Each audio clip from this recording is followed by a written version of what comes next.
Hello. Good morning. Good morning. Good morning. Good morning. Hope everyone's having a great day. Let's go.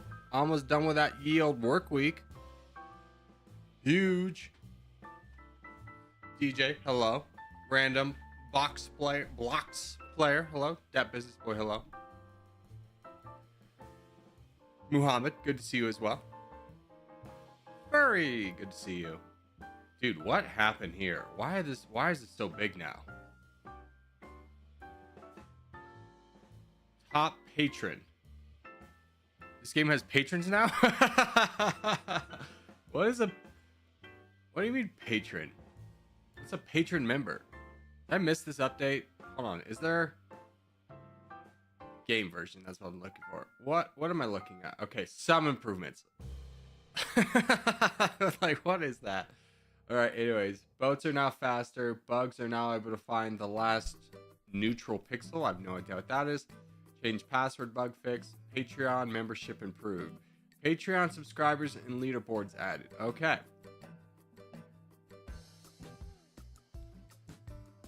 Zombies are easier if there's 22 players, meaning that the number of red zombies was slightly reduced. Should be hard, but not that hard. How many complaints is this man fielding a month about zombies? Which one of you is in his DMs on the daily complaining about how you can't beat zombies? I feel like zombies hasn't been hard in 2 years. But I feel like that's the number one update that's consistently getting tweaked is zombie mode. I desperately need you kids to understand it's supposed to be a horde mentality. Most of the time you're supposed to lose, right? Kind of how zombies work in all of media. Zombies are like hard to beat.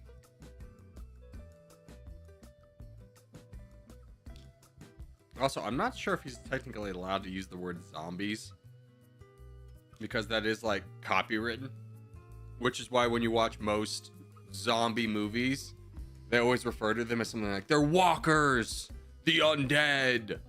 It's because the term zombies is copywritten. I desperately need you guys to get off the zombie kick so that we can potentially at one point get a new map. That would be sick, right? It's been a year. It's been a year. I would love a new map, but apparently the zombie coalition will not shut up about this game.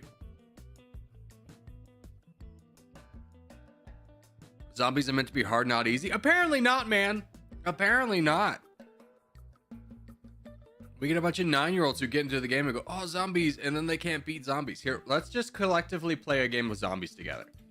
It's a skeleton crew, so we won't even have that many people. Let's just play a game of zombies. We're gonna crush this. Are you guys ready for this? We're gonna absolutely destroy. We'll do Africa. We'll save Africa from the zombies. Zombies used to be just the world. I mean, I like it how it switches the map. All right, here we go. I like that. It's a lot more fun. But, I mean, come on. When was zombies ever hard? I do remember like 2 years ago, yeah, it was a challenge and it was like a big pride when you beat the zombies. Like we couldn't always beat the zombies every single time. All right, let's go, boys. Now, what do the red zombies mean? That's new. I saw that in the notes and I was like, what's a red zombie? Does that mean it's just a harder zombie? I'm guessing. I can solo zombies. It isn't that hard. Yeah. I imagine so.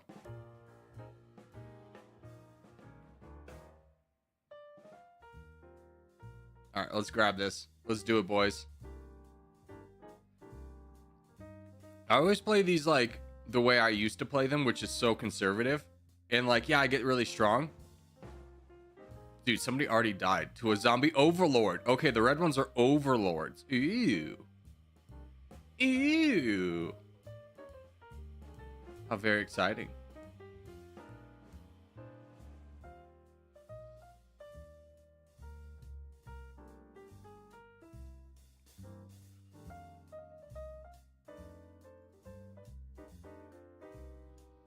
Good news, guys. I've already killed a zombie.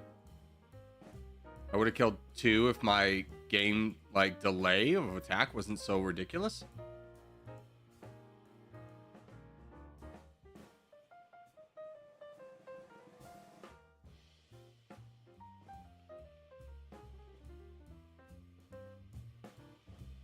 Anyone struggling? How we doing, boys? We think we got this? I mean, we're looking good in this corner.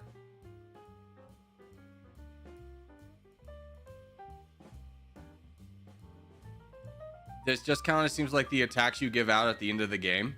When, you know, you've already won. You're just clearing out the last couple bots. All right, we're good here, boys. How we doing?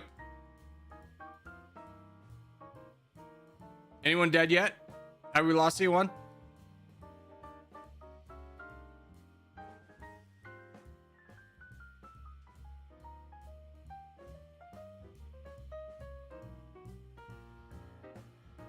Furry, don't let us die after we just poop talked him. Let's start donating, boys. Start donating to Furry. Are zombies hard now? What?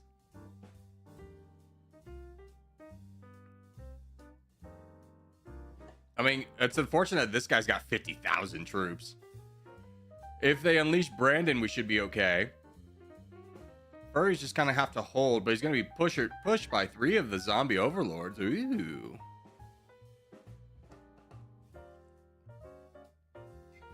Zombies, people told me yesterday you won't play. I was supposed to be showing off how easy they are, but we're getting a little bit saboteured by some teammates.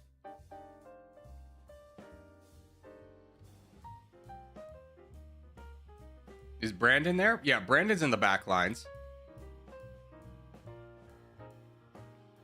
AK, there's not really back lines. Wow, we might lose. I mean, we do have Cheese over here with 1 million, and then this guy with 700,000. I think we're fine. I think we're fine.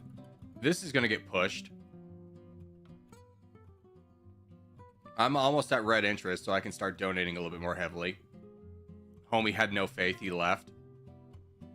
I'm going to try and build up Furry a little bit. Who's this pushing? That's Turkey. Did Furry leave? Furry, I think, is just holding.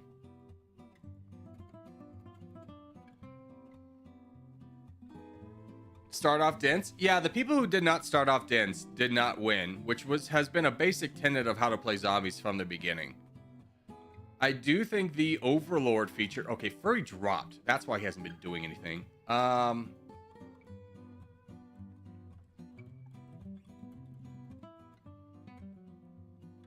I do like the idea of having overlords. They make it more challenging.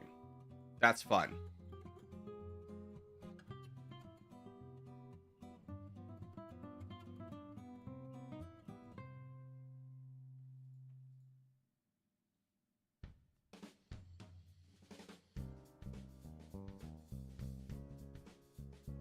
Am I a fan of zombies again? Corgi, why do you not like the 1v1 game mode? I'm gonna be straightforward with you. It's a different type of play style. It's not that I don't like it. It's not popular to watch. Plus, for the past like 2 years of wanting to do 1v1s, because of my time zone, I would wait 15 minutes for it to pop up. When it would pop up, I would either get like 1 out of 5 games I could play. Like 1 out of 5 would be someone who's not just, oh, this is my first ranked, and I would crush them. Or I would get someone who's like similar size and they would leave.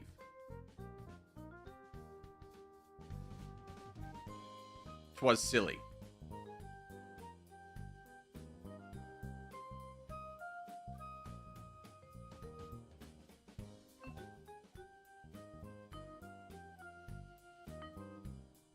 Hey, Cheese, you need to start fighting the big guy.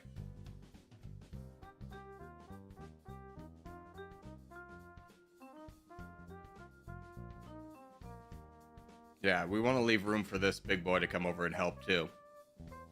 Zombies kind of difficult now? I mean, it's definitely a twist with the Overlord, that's for sure.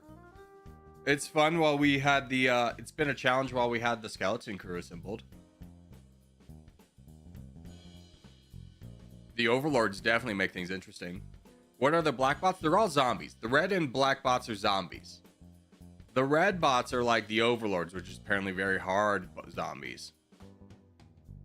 I think this is kind of what zombies used to be. Cheese, we're gonna counterattack anytime soon? I swear to God, if you're boating around. Soviet, bud. You have got to just stop and donate. Like, what are we doing? Don't enter the water unless you have 1,000,000 troops. You know this. It's a simple rule.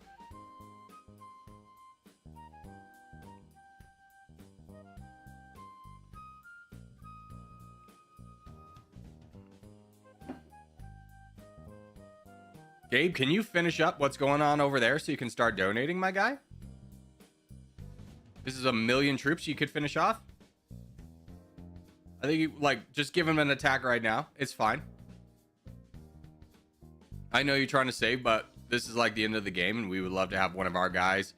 Like, we have an opportunity where this guy pushes through and gets in our back lines. We could finish that right now if you just start donating.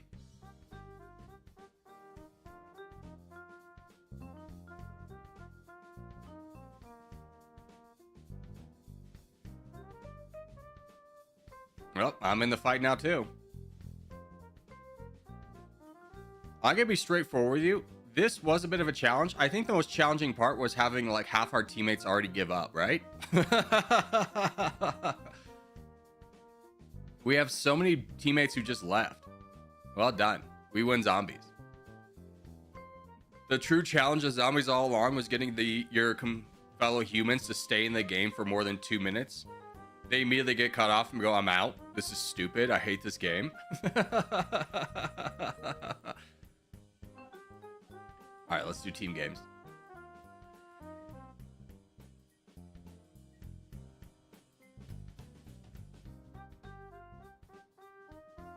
Let's do Europe.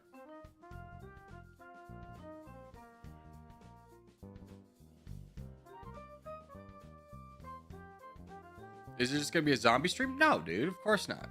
We try one new thing and you're concerned that it's gonna be the only thing we do? You're a silly goose. Oh, we have a contest in a minute? All right, we'll try it. We'll try it. That zombie game mode did not inspire a lot of faith in me. To be like, oh, yep, we're warmed up and ready for the contest, but I will wait for the contest.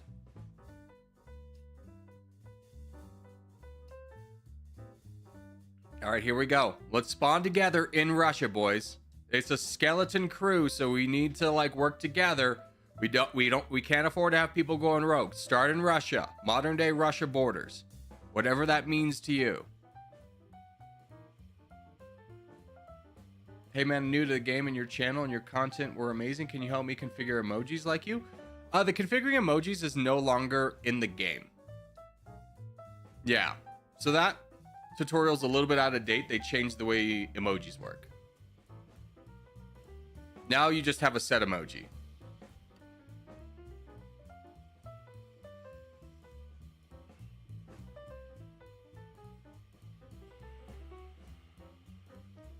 First contest is the one we always lose because off boomer DJ. I mean, shoot, are we agreeing to like if we lose, just blame DJ? Also, Brian, thank you for subscribing. I mean, don't get it twisted. I'm kind of down for that. It does seem logical. I'll blame DJ with you guys. Sorry, DJ. Few members of our team are really bad at geography and don't quite understand what a modern day Russia border is. We're going to look at a map after this, guys. It's going to be a lot of fun.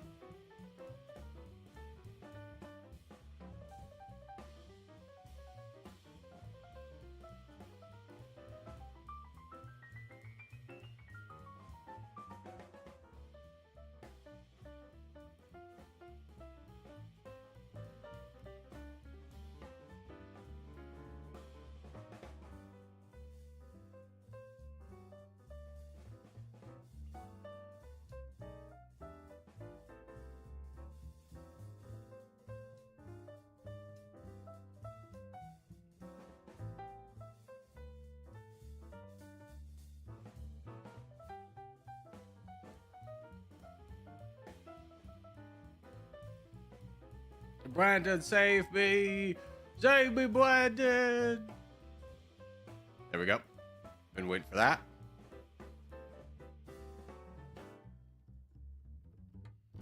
Get a head start on this guy with Gabe. I'm gonna join in here in a second. Here, I'm just gonna work with Gabe on this guy. Yeah, the three of us will work together. This guy will full send me, won't be a problem. All right, let's make sure we start closing gaps where we can. This is a priority target for Ironclad, Forester, and DBB. There's another full send. Nice. Good job. Good job. Start working down over here.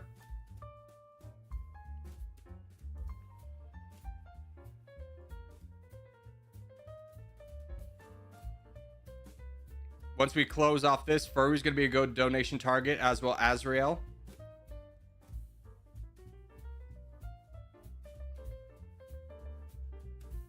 And never mind, Azrael's the target. Azrael's the target. We're not donating Furry anymore. Damn it, Furry. You dropped again. This man can't be trusted. Donate Azrael. He can do it. He's been here before.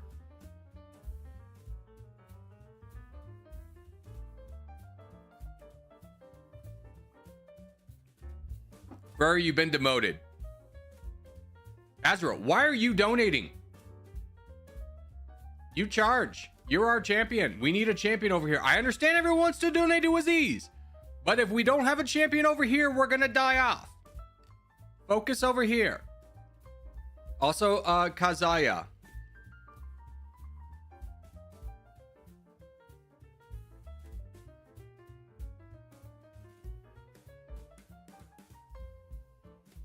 Just find someone else to donate. Furry, get out of the front lines. Your internet connection today can't be trusted.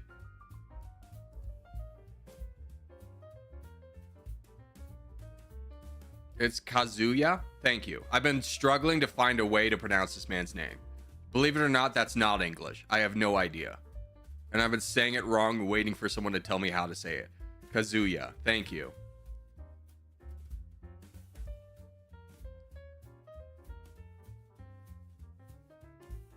When it's just some random guy's name and I'm saying it wrong, you can tell me if I'm saying it wrong. Now, if it's a pronunciation thing like Verde and you say Verde differently, yeah, I mean, there's a lot of different ways to say Verde. It's Spanish for green.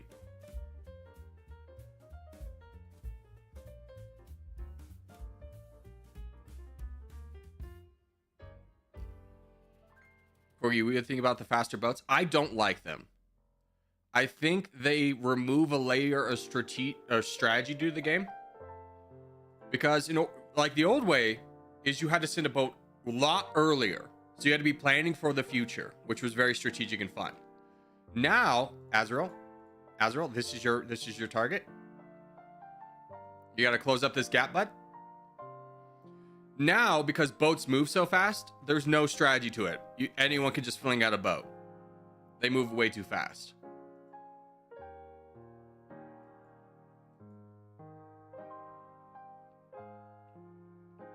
I thought the last time boats were updated, A+. I thought that was exactly what the game needed. Boats were perfect. And now that they're moving faster, I would just love to see. I want to meet the people who are getting into the developer's head about what needs to be changed in the game, because I'm absolutely positive they signed their name in crown. It's just like they've never played the game. They love to sign. They use crowns, and that's all they do. It's just like, what are you doing? It makes boat's defense less effective. It makes it almost null and void. But boat defense used to be this nice strategic thing. It was nice. And my experience was on the world as like I couldn't defend, and that's the biggest one. So I couldn't imagine trying to be like defending something like the Black Sea.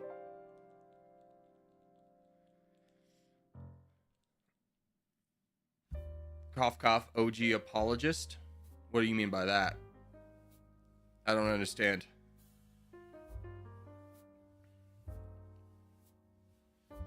Fast boats made world zombies difficult? I could imagine. Hey, Kazuya is my nickname. I gave it myself. I'm actually Hungarian and my name is a lot harder. Your name on YouTube is Kazoo. I think that's the simplest of solutions. I feel like you looked at a problem, you were given a multiple choice, and you chose wrong. You're like, this will be the easiest to say. Working on the dev's mind, my jokes don't land. Oh, okay. Yeah, sorry. I didn't get it. I could be dumb. I mean, that's not a realm of possibility. Yeah, but Kazuya's much heart cooler. What is Kazuya? Is that like a reference? If it's something dirty, I'm gonna get so mad at you. Hold on, I spelled it wrong. Is this an anime? Oh, is this the guy from... Is a fictional character in the Tekken series. Oh. I never played that game. Wasn't for me. Wasn't a big Street Fighter guy. Which Tekken is kind of Street Fighter and so. Who would win in a fight? You right now or 70-year-old Muhammad Ali? I met Muhammad Ali. He came to... So I was in a fraternity. I was an officer in a fraternity. I went to like the officers conference in California. And that was like all the officers from the entire country came. And Muhammad Ali was speaking. Except for he got wheeled up in a wheelchair by his wife. And his wife gave the speech because he has such bad Alzheimer's dementia. He doesn't know where he is. So I'm pretty sure I would absolutely crush him if it came to a fight. I think I could beat up an Alzheimer dementia patient in a wheelchair. I think I have this in me. The only thing that would really hit back is the morals of what I'm doing. I think he had ALS. Does he? What does he have?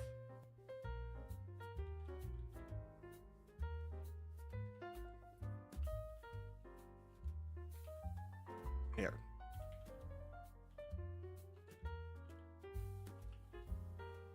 Parkinson's disease.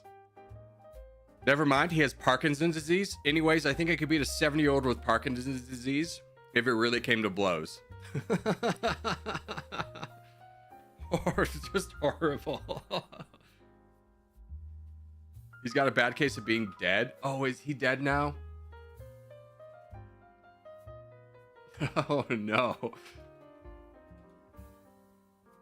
Yeah, I think I could beat him. I think I could beat him. I think I got a shot. Oh, no. Anyways. Let's do Australia.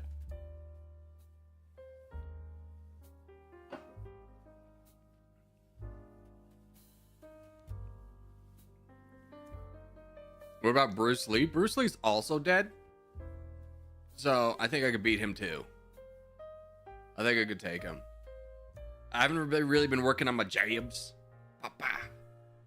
But, you know, I think I could take him. Do you play cricket? No. No American plays cricket. I've lived in like 8 different states over a span of 35 years. I have never once seen anyone play cricket. Not even practice it. I've never seen a cricket bat in real life. Cricket does not exist in the United States.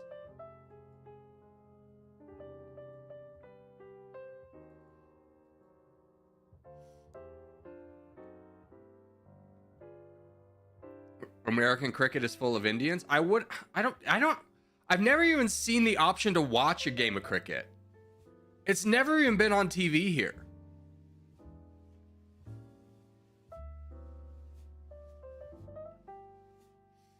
Keep in mind that I've seen like kids LARPing playing the Harry Potter broom game. What's that called? Quidditch? I've seen that in real life. I haven't seen cricket. That's the popularity of what cricket is in the United States. Before today, I wasn't even sure if we had an American team. I just learned that now.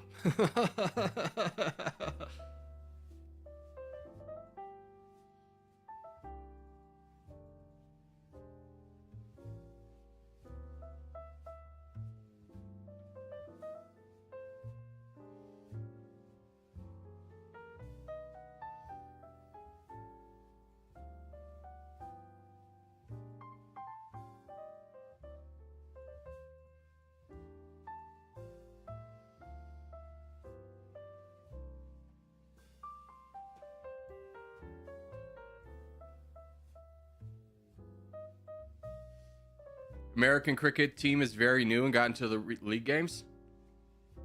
Never heard of it, my guy. Didn't know. Couldn't name a single player.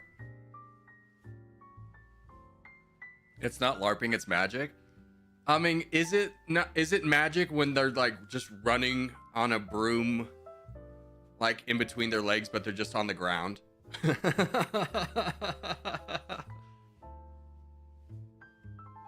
You know, here we used to burn people for that. Salem had it right. Salem knew what was up.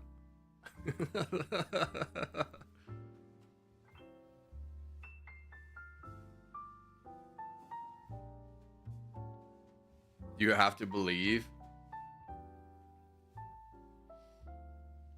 Speaking on the subject of something kind of dumb like you have to believe, I was listening to there's this guy. If you ever heard of the show, if you ever heard of College Humor, they transitioned into a thing called Dropouts, which is like a paid subscription model, but they post a lot of their clips online on YouTube and stuff.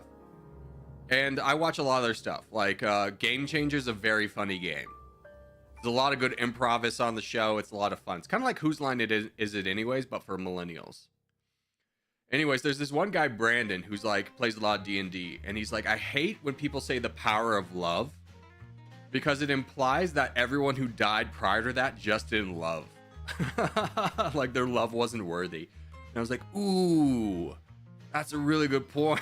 Imagine like dying in a crusade and be like, yeah, man, the other guy lived because he loved good. He was really good. He loved everyone. Like, I love people too. Yeah, not enough though. Sorry if I may ask, what was your college major? Psychology and business. And I would have gotten an art minor, except for Colorado State didn't offer that. I had enough credits for it.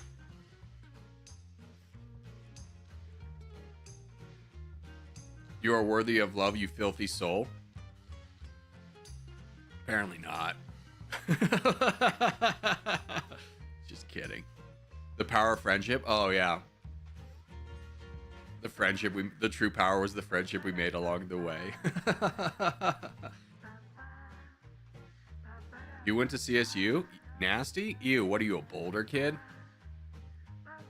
God, every time I went to Boulder, it was just like the collective grouping of like the worst people I've ever met in my life.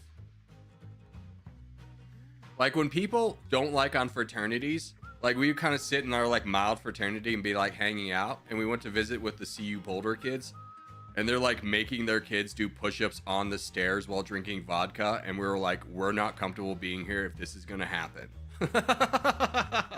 Like, this is wild, man. This is like someone's gonna die here tonight, and I will not be a part of it.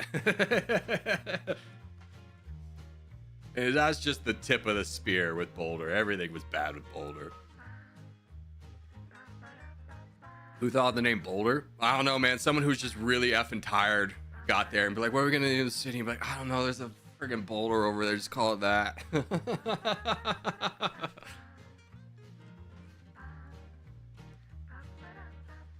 Hey, but Colorado State in March Madness, let's go. Playing Memphis tomorrow. Bop, bop, bop. We got 4 minutes for the next contest. Let's just wait this out and do a Worldle.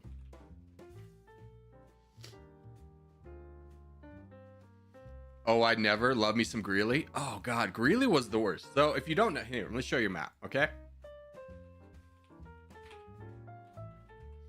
Okay. So, this is Colorado. No, show me on a map. Google map. God. Making me work for this. All right, here we go. So here's Fort Collins. All right. When I lived in Fort Collins, Greeley's right here. Greeley is a huge animal processing city, aka they kill a ton of cows. Like if you like raise cows or goats or pigs, you bring them to Greeley to get slaughtered. There was times, and this is like 25 miles apart at least. There were times you would know when it was slaughter day because you would just see a red cloud rising from Greeley. Now, the other thing about Greeley is I was talking to a cop in Fort Collins, and he was just like, do you guys have any weapons? And we're like, no. He's like, let me see your hands. I was like, okay. And he's like, sorry about that. Like, we're getting a lot of gang problems from Greeley. Greeley was the worst, man. Would never. You think Fort Collins is bad? Ugh, Greeley. All right, anyways, we were doing the Worldle. I got very distracted. This is Burundi. Nailed it. Can you guess the three neighbors of Burundi? We have Rwanda. We have Tanzania. We have the Democratic Republic of the Congo. I got nothing. Anyone know the capital of Burundi? Uganda. Uganda and Burundi don't touch. You're thinking of Rwanda.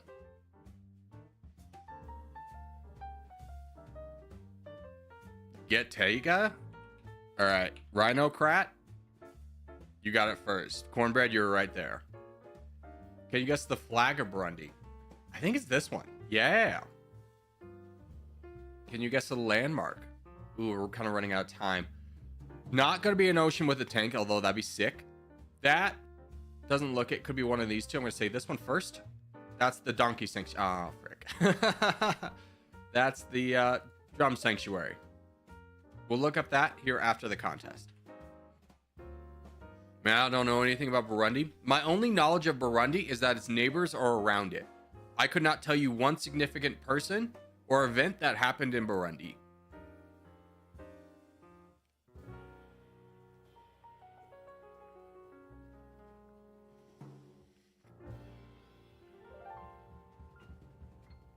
My apologies to Burundians. I don't even know what the plural is. It's just not a very well-known country in America, in Western America, Western landlocked America.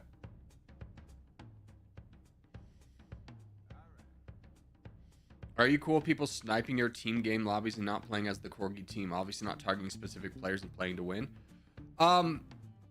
Here's the thing. If you're not like directly spawning on top of anyone, like purposely, like if you're not spawn... Oh, God. I jumped in too early. I'm an idiot. All right, I'm back in. We go Africa. Like, here's the thing. If you're sniping is the act of looking for a specific player, spawning directly on top of them, and immediately trying to make them lose. Not trying to play the game. What it sounds like you're doing is just asking if you can play in the same game as we are. Yeah, go ahead. Have fun. That's totally cool, man. I very much encourage that. Jogging is banned in Burundi? I would love to know what the cutoff is. How they legally define what jogging is. Between like, hey, are you jogging? It's like, no, I just tripped. Are you jogging? No, I'm just a fast walker. Are you jogging? No, I was running. This is as fast as I can run. Like, how would you ever enforce that?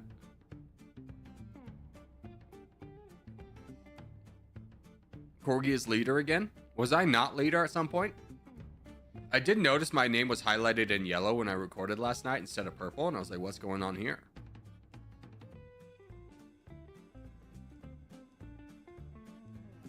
Boys, we gotta spawn in Africa so we win Africa first and then push out to the push out.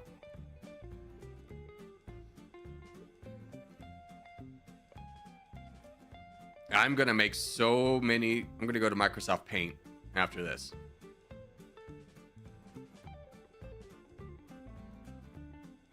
We're gonna work on this.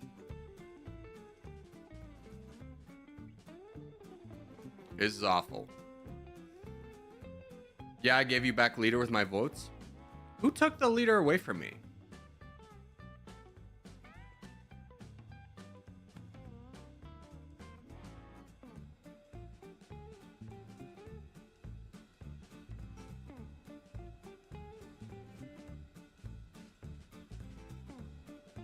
Some random? Okay, well, we'll fix that.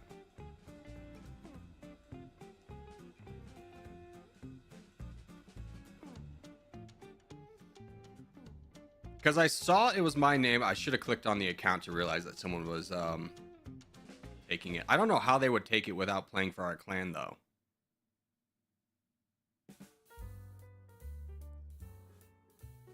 All right, Jupiter, can you work with me on this guy?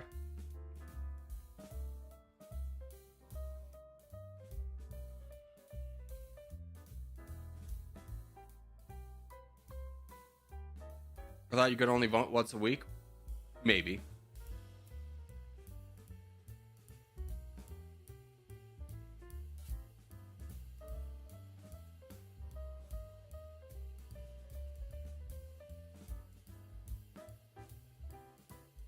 Okay, we clear out that. Everybody over here focus on this guy. Bio, you're here. Emperor, you're here. You're the most important. Crickets get involved as well. Mike's there as well. Close up that. Let's start working over here. I think we start donating to Azrael. Azrael, can you fight the crown? Or fight this big trident? Fight trident.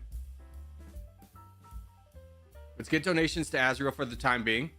If you're free.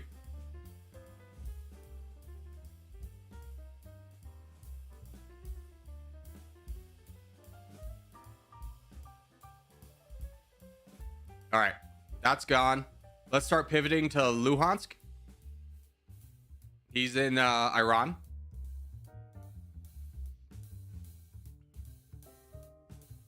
And Luhansk, as soon as you finish with this guy, if you could start heading down south, because we need to protect CCP from boats.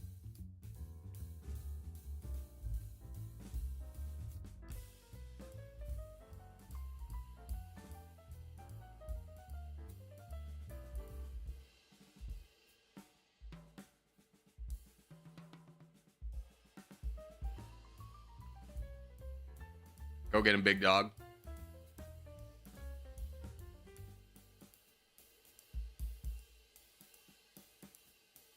How do I join your clan, Corgi? I mean, there's no entry process or anything like that. You just use the Corgi tag, hop in the game that we play, and you're in. If you want to play beyond streams, you can type !Discord, which will bring up the Discord link for the clan. There's a lot of people who play offline over there. That's probably a little bit better experience to kind of learn the game a little bit. Like Aziz usually leads those, and he's one of the best players in the world. So you'll definitely get some good coaching over there. By the way, have I gotten any freaking replays yet?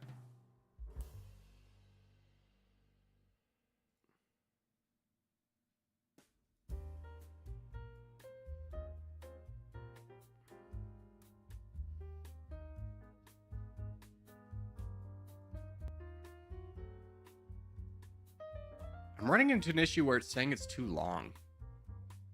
I don't know how to fix that.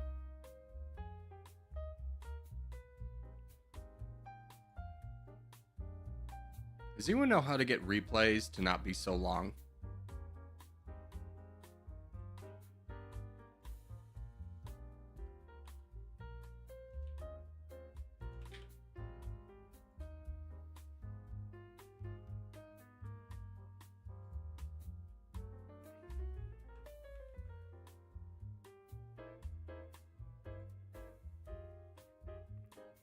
Hold on.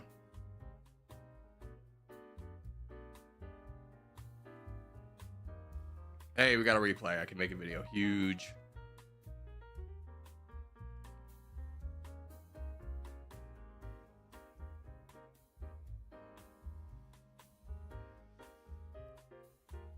All right. What time do we have until a contest? We got a few minutes. All right, let's do something really quickly. Perfect. Okay. Where's my snippet tool? Did I keep Microsoft Paint is the better question. Yeah. Okay. By the way, if you want to know how to get rid of all the menus and stuff, the UI on screen, you just hit H.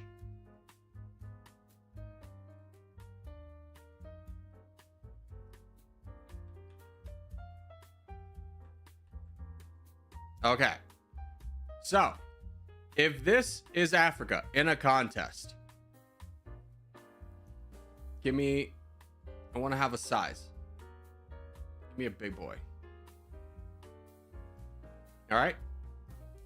This right here is what we're going to call Area 1.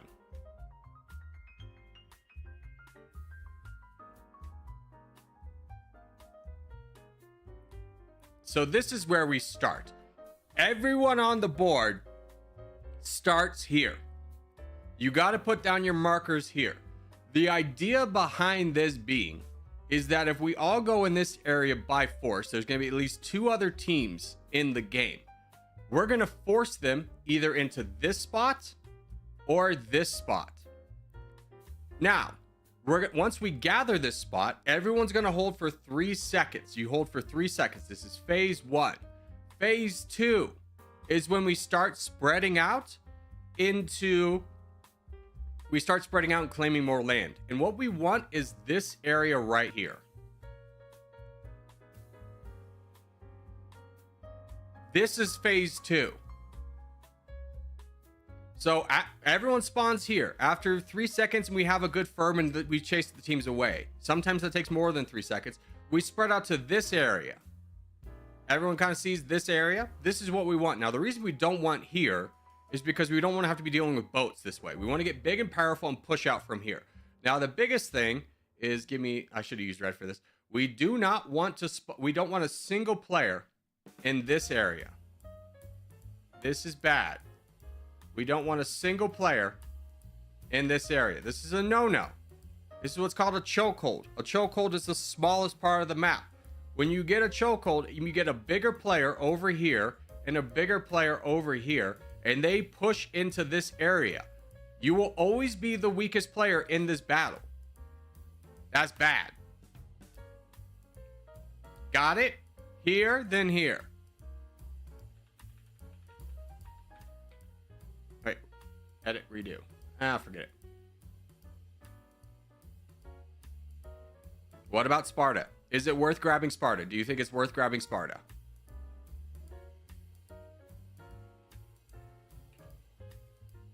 Is it valuable for the team to have?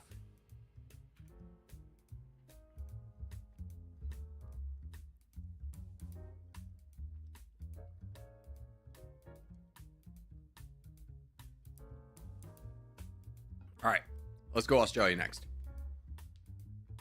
After Greece, Sparta's kind of cool.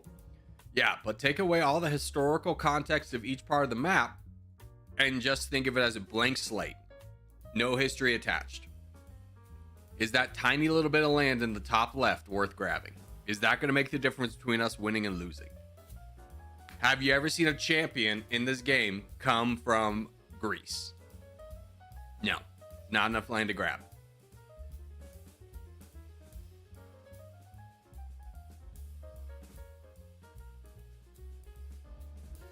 Yeah, the Persians got defeated. What did the Persians... Why was the Battle of what was it? Theopor? I can't say it. The Battle of the 300. Plus, 10,000 people that they don't talk about because there's only 300 Spartans. They got him in a chokehold, right?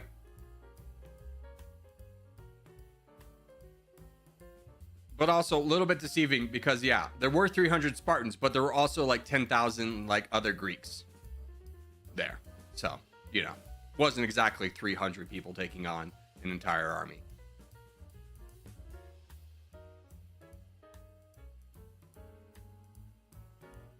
Did Dan Schneider ever make a good movie after that? I don't feel like he has. I could be wrong. But anytime I see Dan Snyder's name attached, I go, oh, okay, so it's going to be like the same ideas he had for 300 again.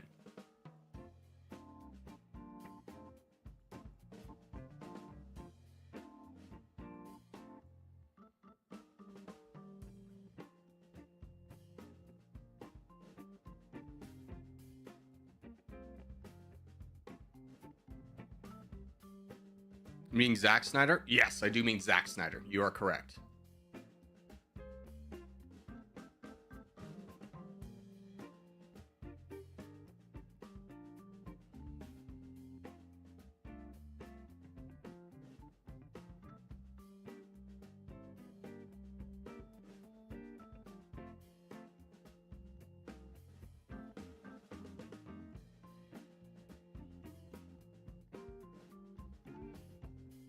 Yeah.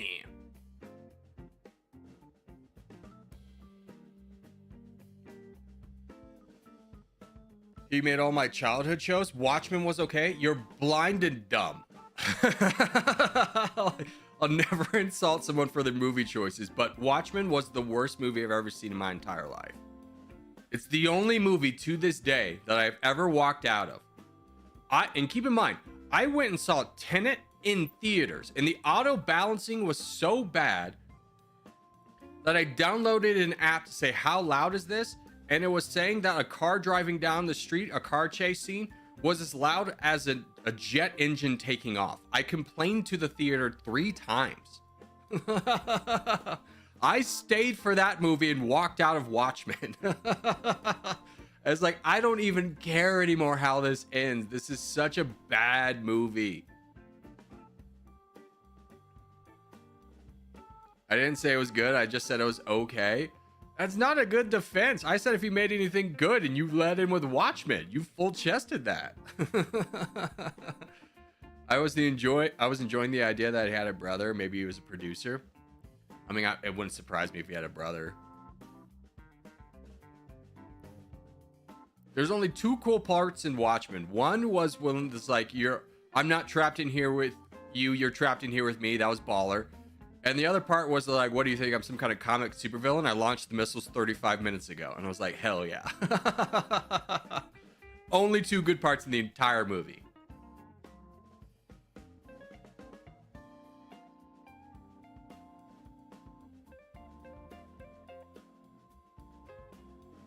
GG. Boys, let's let people finish it out. There's no need to rush out of these games. We got like 6 minutes to wait. We're in an awkward spot where it's a little bit too short to play a game, but now we gotta just so we'll do these dailies. Learn about the Gashora Drum Sanctuary.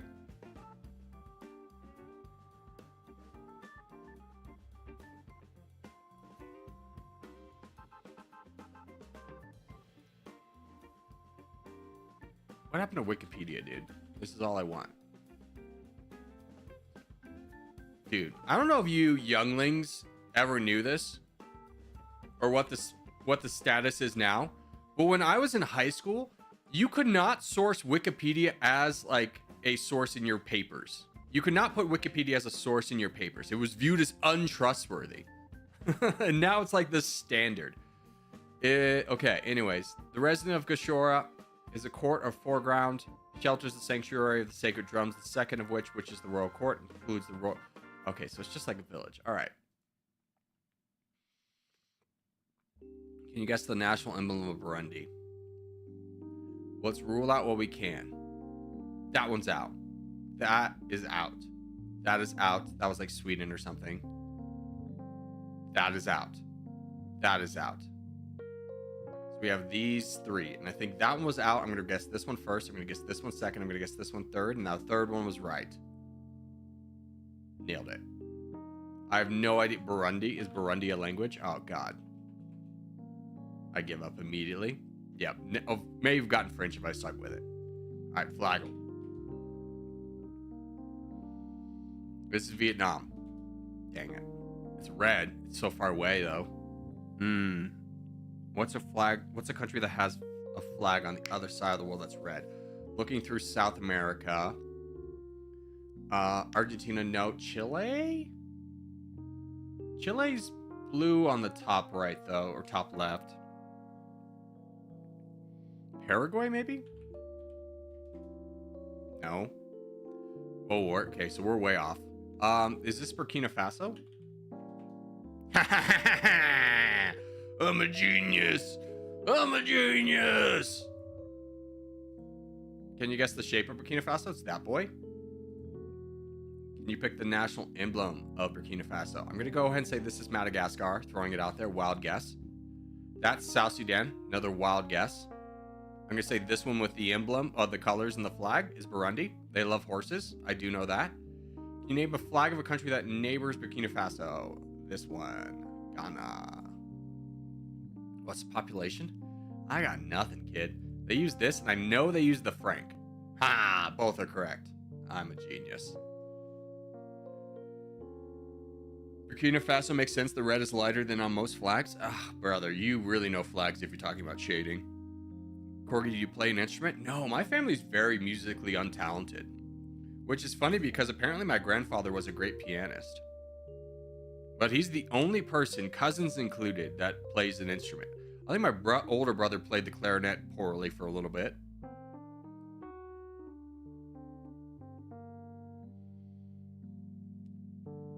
Wikipedia is a tertiary source, meaning it's only a secondary source. You have to cite the source Wikipedia did.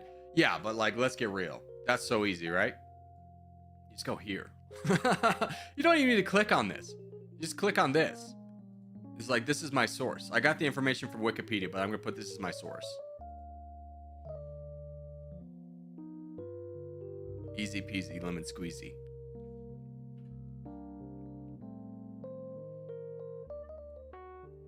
You have brothers? I have 6 sisters. Yeah, I have 2 brothers. My mom wanted a girl. Here's a cute little story. All right, so at my brother's like it's not the engagement party, but like, what do you have? The rehearsal dinner. My mom gave a little speech. And she was saying how she always wanted a girl, and she always had a name picked out for the girl. And the girl's name that she had picked out, wanting a girl for like, 20 years ago, was the name of my brother's wife. I was like, aw, that's cute. So cute. Do you think America will end like the Soviet Union? No, I don't think so. The Soviet Union was basically, you take a bunch of countries that had been independent or had very strong ethnic ties to their like own part of the Soviet Union. America's not really like that. So could America fail? Sure, but it wouldn't splinter in that fashion unless there's like, catastrophic world-ending thing happening. America's way more stable. Yeah, America is more stable. Despite our appearances from the outside, please don't look at us. This is a private family matter. But the problem is like, you have every state, even red states or blue states, have, like, California has large parts of red, even though it's blue. Alabama is red, but the cities are blue. So you don't really have like the full state gonna swing one way or the other. Even Texas, Dallas, Houston, Austin, blue. Red state. World War III is near? I don't think it is.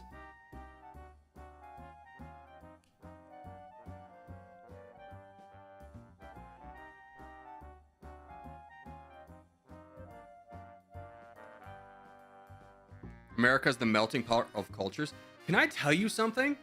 I was watching this video. It was a Jubilee video, and it was like this one guy who's like, he's like, okay, and Jubilee does this. They take the one educated guy, and this time it was a Democrat, and they put him in a room of like 20 kind of uneducated conservatives. And if you think that's rude, know that the same thing happened when they brought Ben Shapiro on. Ben Shapiro, as much as you don't like him, has a lot of research and facts memorized. He's educated on the fact. They brought the dumbest Democrats you ever could imagine. By the way, we go Africa, West Side. They brought the dumbest Democrats ever to be like challenging him. Well, they did that.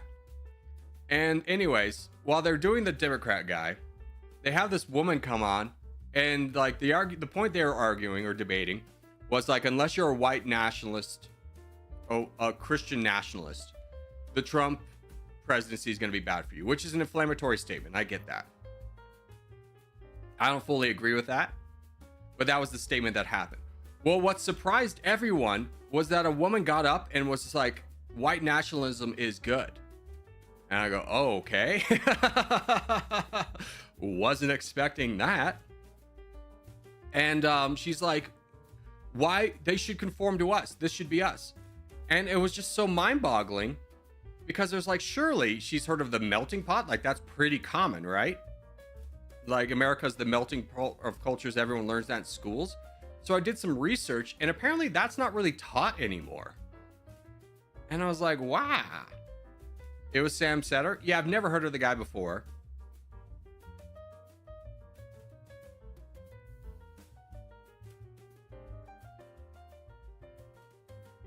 I hate debates like that because it just turns into who has the most facts memorized.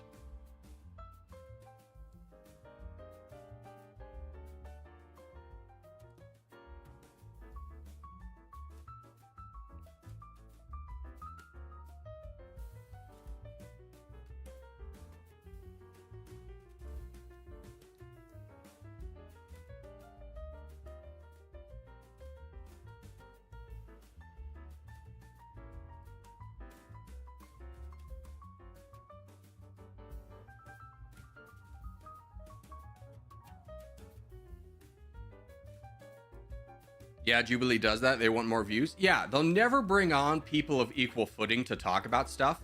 They'll just bring on the most weirdly viewed people and be like, debate a smart guy. And then they look stupid. And then one side goes, haha, look at stupid people. They're all like this. And go, no, man. Like, it's just wild.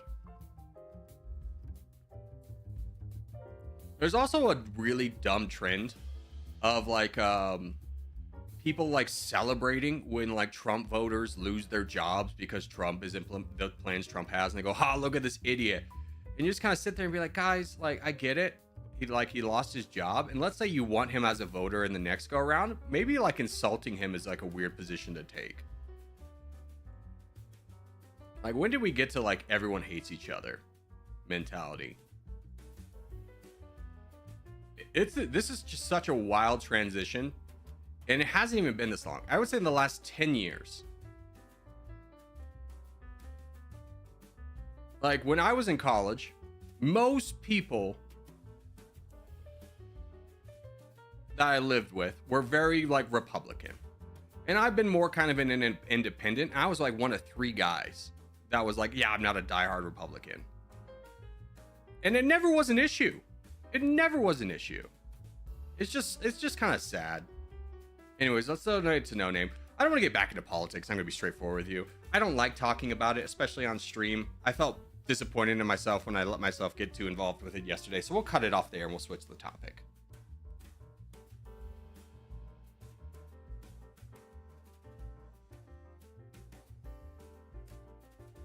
Yeah.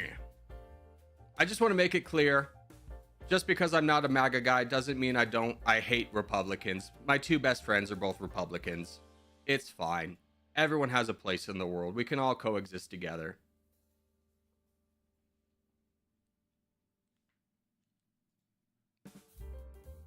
I thought the music was ending.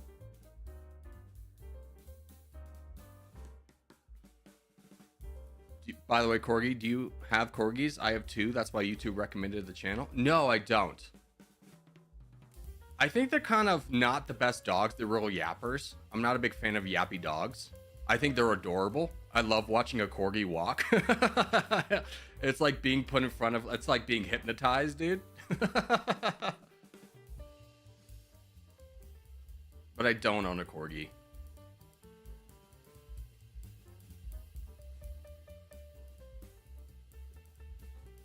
Yeah, you guys want to flip to lobby 2? Let's do some lobby 2 action. Take out tags. Go to game menu, settings, lobby 2.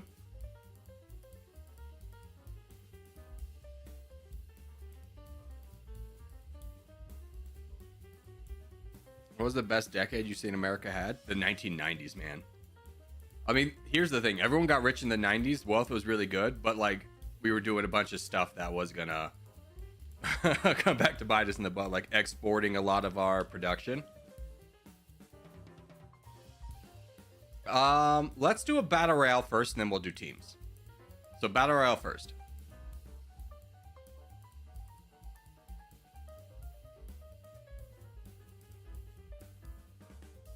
Hot take: to be kind to a fellow human being. I'm shocked you would be so extreme, Corgi. Thank you.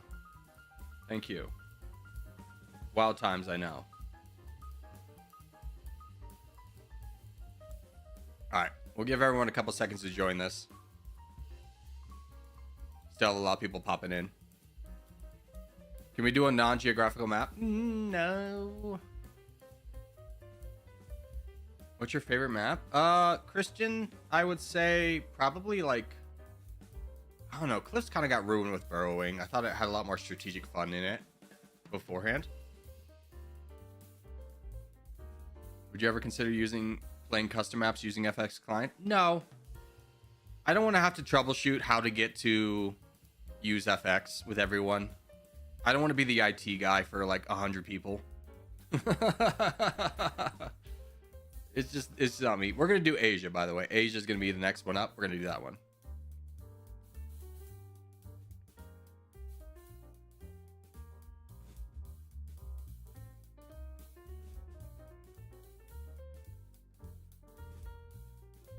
All right, let's go.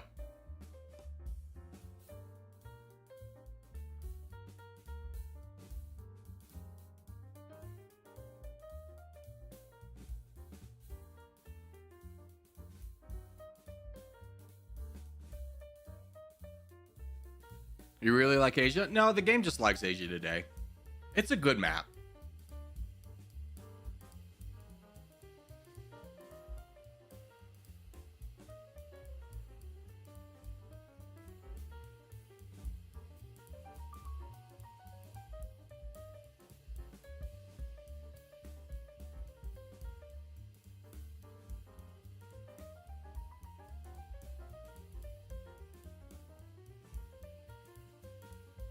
I've never played a game as congested as that. The Corgi team had great claiming spots while other teams were hit little space. Yeah.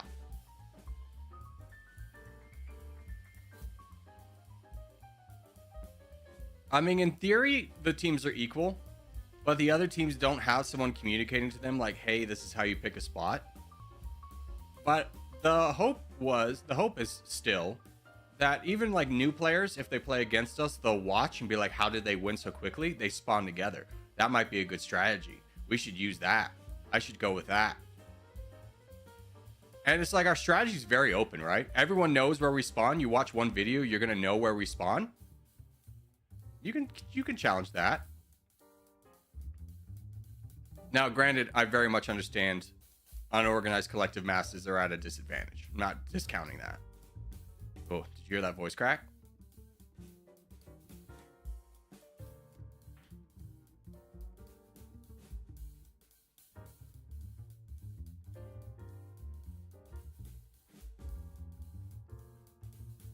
It's a very fun challenge, though. I'm glad you enjoy it.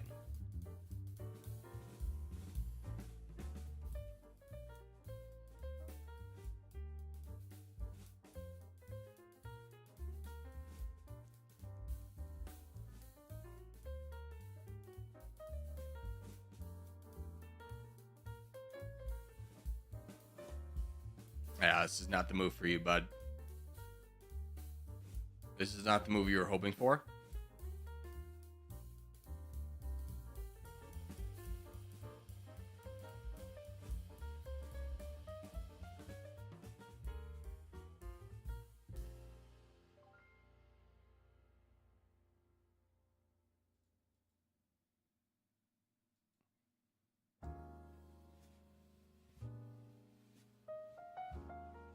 Yeah, I was surprised when he got attacked. Yeah, I'm gonna be straightforward with you. I don't mind when you attack me, but this was very clearly targeting. Like, you attacked me with far less troops than you would need to defeat me.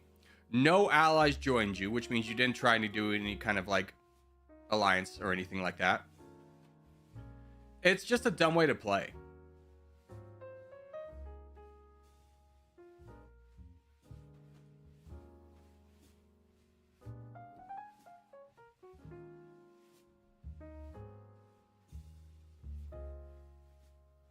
Man, do I suck at FFA? It's a different game mode, that's for sure.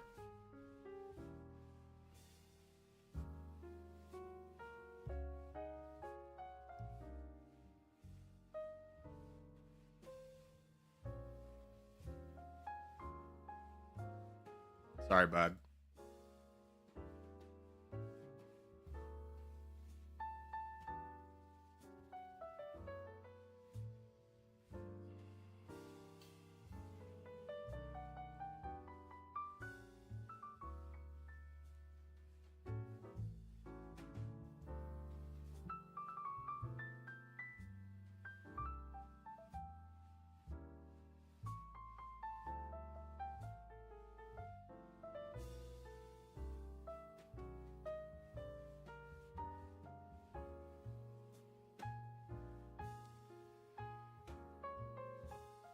What do we think about this? What do we think about this? Messiah's in.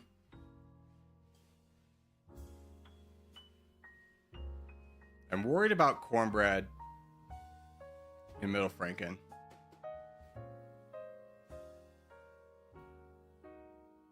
I love how this guy's telling me to charge.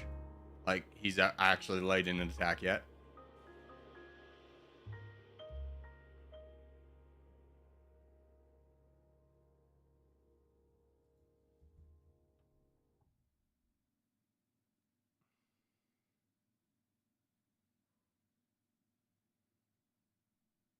No. You got to look at the board. This is a friendship time. It is really dumb for you to be attacking me in this moment. And I'm not saying I'll never give you advice that's self-serving to me only. I'm telling you, if you attack me, cornbread is me or you next. But both of us will be next. It's just a matter of which one does it go into first. Buddy, you should work on this guy. We should all be seeing how big cornbread is and be wanting to deal with that.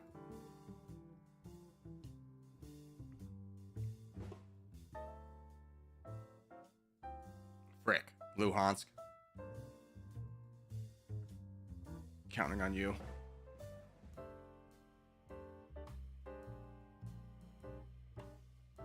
Like, keep in mind, this is an attack not smart for me to get involved with. I don't get a ton out of this, other than the fact that if I don't do it, I die.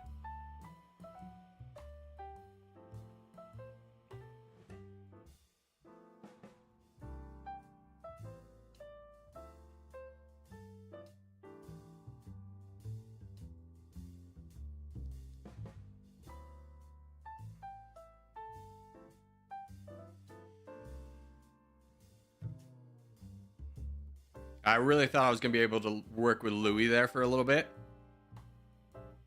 But alas, that did not come to be.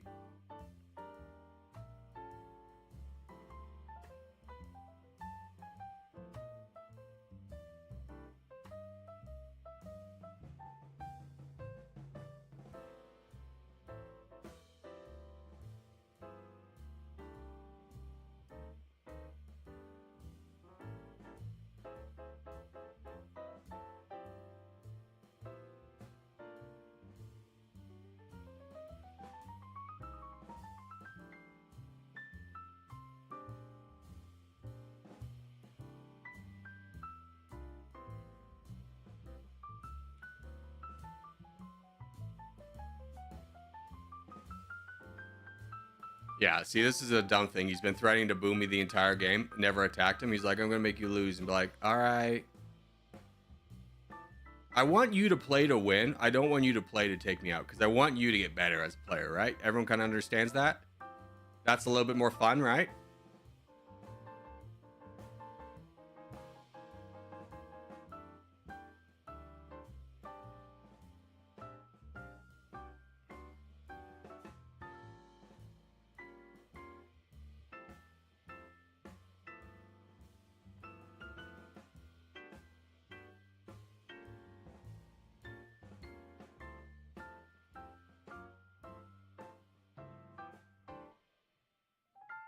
Buddy, I would be worried about this guy, just FYI. This guy's trapped in the corner. Where do you think he goes after he's done with Pios?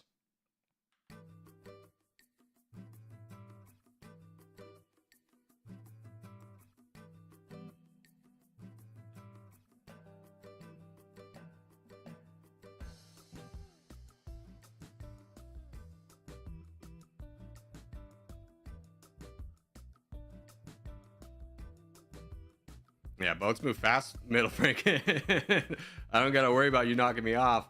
I just gotta keep you from winning. Oh, frick. We got problems. How about we get a little bit of an entente over here?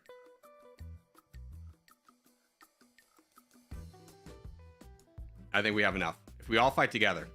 We all fight together. I took the first hit. Everyone else should want to join in. This is your moment. Otherwise, Void wins. My entire game strategy so far has just been keeping the guy who's running away with it from winning. Osmanli, why are you attacking this guy when you have Tom right there? Like, what do you think Tom's gonna do? Why don't you attack Iraq? You have such good borders up with him.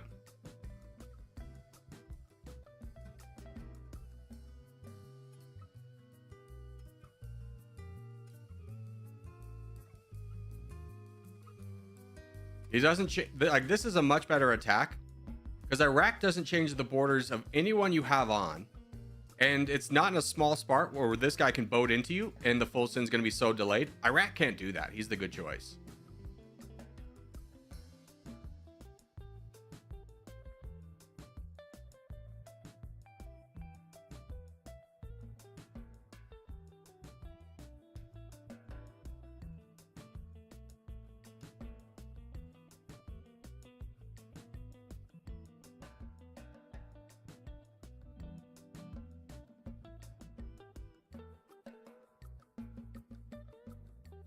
Alright, I think those guys can handle this. I'm gonna start working on Middle Franken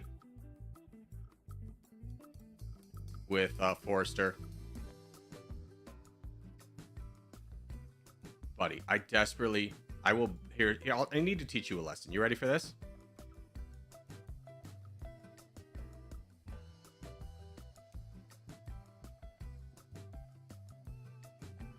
You don't attack someone you have narrow borders with.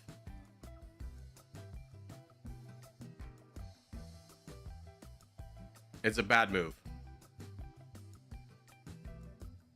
Good luck.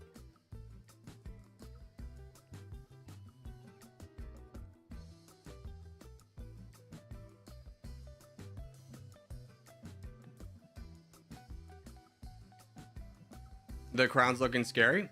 Yeah, he's in a great spot. This was just bad gameplay. Like, could have gotten Iraq, could have gotten Tom, and been like the biggest player over here.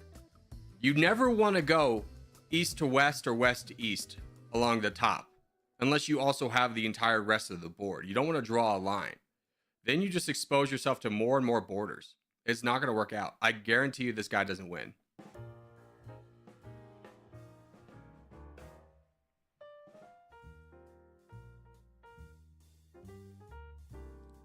How is Florida still alive? Who is Florida? I don't know, man. He just hasn't been a target. He hasn't done anything.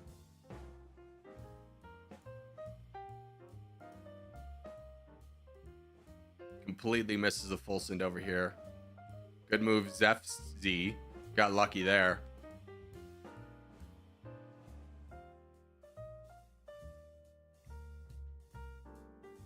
Void has other problems? Yeah. And Guyot Man, if I was him, I work over to clear out, Iraq now. I think Middle Frank is the one you have the best borders with. You get the most return out of your attacks. Because you gotta think, is 6 million worth it for like this line here over? That's not 6 million worth of troops right there. This guy is. You are prime for Europe. Plus, you strengthen the crown, which is not good. You could wait out the full send from this guy because the crown's going to eat it and then grab that land for free while you're working on fighting Middle Franken. Instead, you eat the full send, which is detrimental, and you gain pretty much equal to where you were before. And now you kind of have to be drawn into this fight.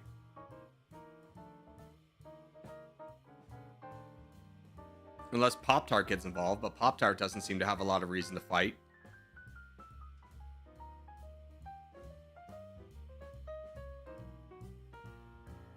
I held Zelfsey off as long as I could. Yeah, Tom, you got stuck in a hard situation. You had troops, but people would have attacked you. Do you like the full send feature? No, I think it takes all the strategy out of the game.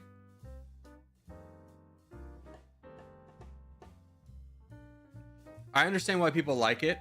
I mentioned this in a video coming up. It's like you hit the lotto. You can hit the lotto. You could compensate for not being as good of a player by getting lucky, and people love that because it feels good. The dopamine rush when you get the full send to go in your favor. Love it. But it doesn't teach you how to be a good player because you can just sit around and wait for the full send. I put out a video where it's just like, can I win without attacking anyone that didn't full send? And the answer is yes. Like, it was wild.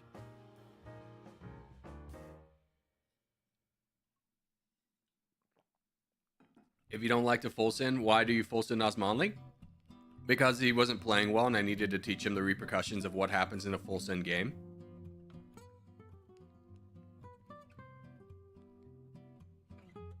You got to pick your targets more wisely. You don't want to fight someone who's equal size. You want to come into that fight with a strong advantage.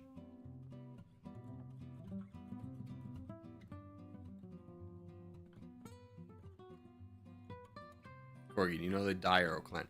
No, I'm going to be straightforward with you. I'm glad you made a clan. I hope you and your friends have fun with it. But I don't know any clans outside like the top 5 or top 10, I would say. And it's not because like I'm an elitist or anything like that. Clans come and go, like on the monthly basis. And I'm just not into the politics of territorial. I know some people really enjoy that. I'm not. So any clan outside of mine really doesn't matter to me.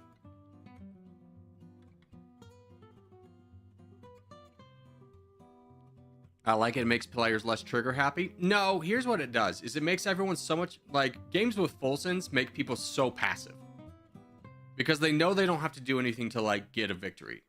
And rather than learn how to like go like how to learn who to attack and when to attack, they just wait and get lucky. Or they don't and then they complain that they never win.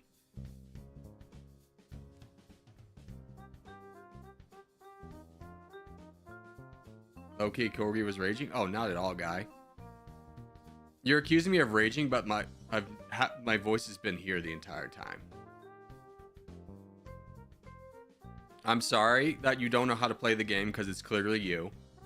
I'm just trying to tell you why that was a bad move. I was telling you good moves to make. So you can take it as like this is a personal insult, or you could take this as a coaching lesson. It's up to you. Back to a three-way, I see.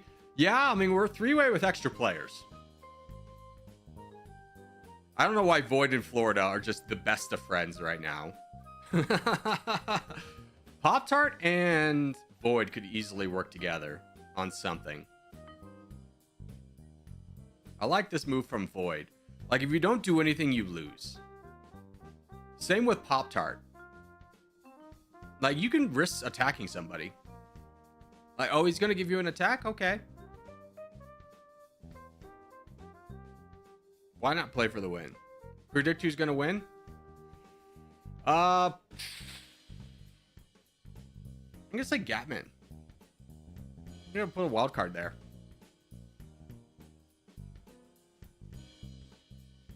Now, if I'm Gatman, I look at Middle Franken size. I look at Void size. They're the same. They can kind of fight each other. I focus here.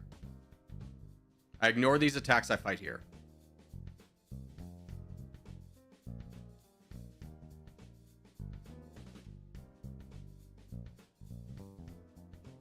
I had an alliance with other players. Yeah, and that's a poor strategy is to have allied to people who are weaker than you, who you'd be stronger with their land, who you could easily defeat. That's just how a free-for-all works. Void and Gatman seem to be working together. Which I understand the reasoning why. They kind of been stuck in the middle together. A lot of common bonds formed there.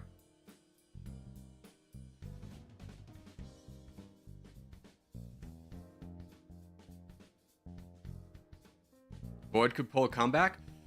Void would have to get very lucky to have a comeback.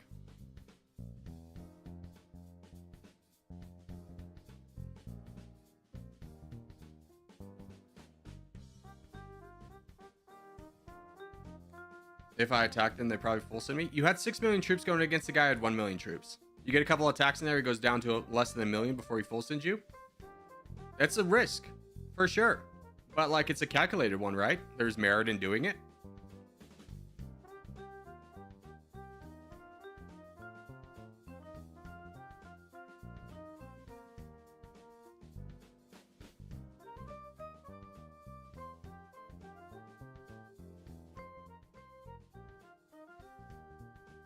Yeah, there you go. Gatman wins. I called it.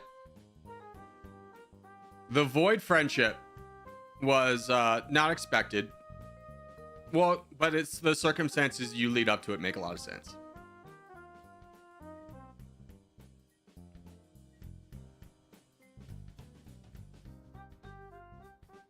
Good game. Void is playing to get second.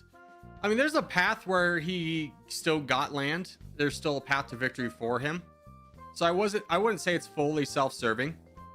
But when you are in that position, you kind of become a kingmaker. There's no way out of it, right?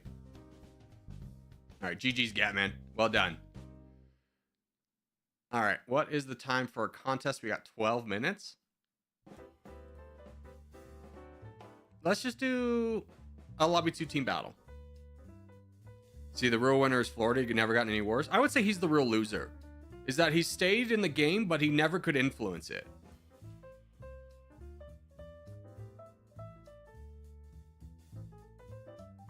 Gatman here. Good job, David. Well done. Do a team game with more than 5? I agree.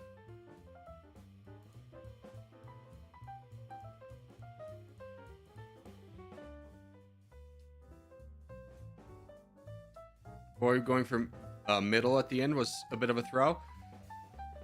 No, because if Gatman had knocked down Middle Franken like one more time to the point where Void was bigger, he could have fought Middle Franken the entire time, gotten bigger while the Zalfi and Gatman were locked in an everlasting stalemate. I think it was an educated guess that just didn't quite work out for him.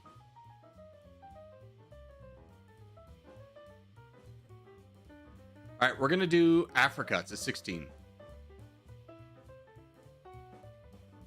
Let's do it. Time out, time out, time out, time out. Everyone out. Remove your tags, guys. Remove your tags. There's 15 of you. If we have 15 people with the tag on, it'll just go back to a 1v1. Take your tags off. Everybody take your tag off. No tags.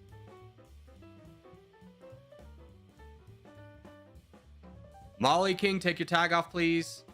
Orangutan, take your tag off. Soviet Onion, take your tag off. Lotharine, take your tag off. Dog, take your tag off. No tags. No tags. Full free for all. No tags.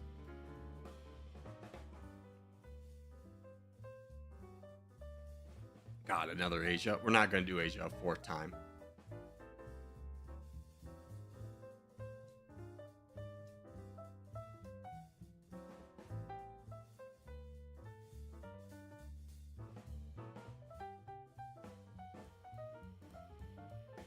It's pronounced Zipsy.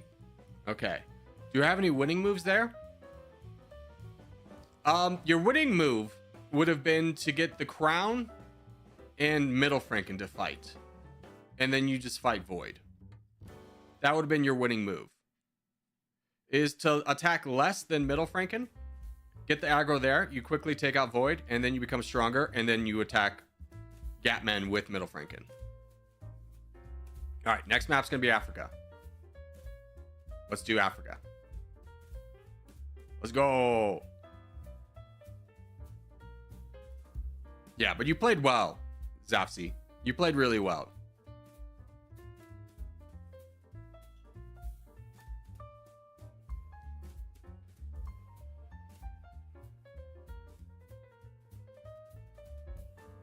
All right, good luck, boys.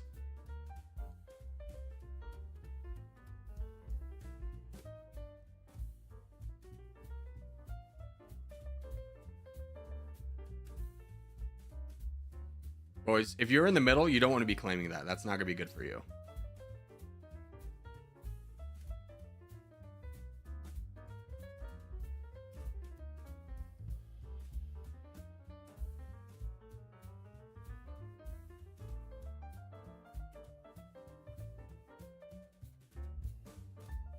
Oh, you random spawned up here too? Dang it. Unfortunate for the both of us.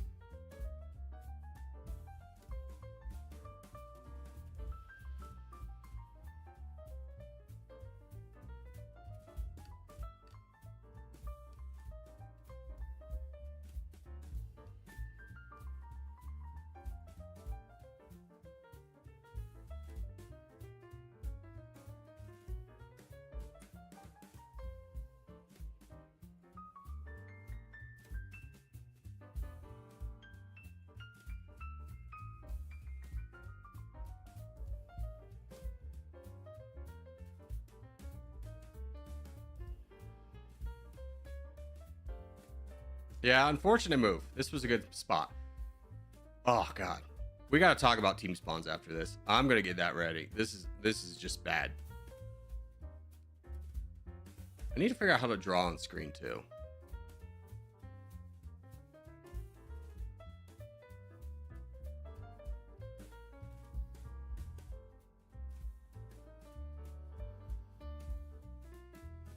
We'll just talk about it now. There's going to be a lot of downtime. So when you're playing in a team game, you want to pick a part of the map and say, this part of the map is going to be ours. What is the strongest team right now? It's Magenta. Do you see how they have a unified border? They all went together. That's great. What you never want to claim is the middle of a map. The middle of a map means nothing, right? You have to have all your teammates win elsewhere from a corner to then push out because nobody can help you. Like, let's take Florida. He's got 1, 2, 3, 4, 5, 6, 7 people who can attack him. If there are 7 people that have borders on you, you are surely dead. There's no chance of that. Chaos, on the other hand, is in a lot better spot. He's got 1, 2, 3, 4, 5, if you count this guy, people who can attack him. But he's got a border person. So that eliminates 2 of these guys. 2 of these guys can attack him.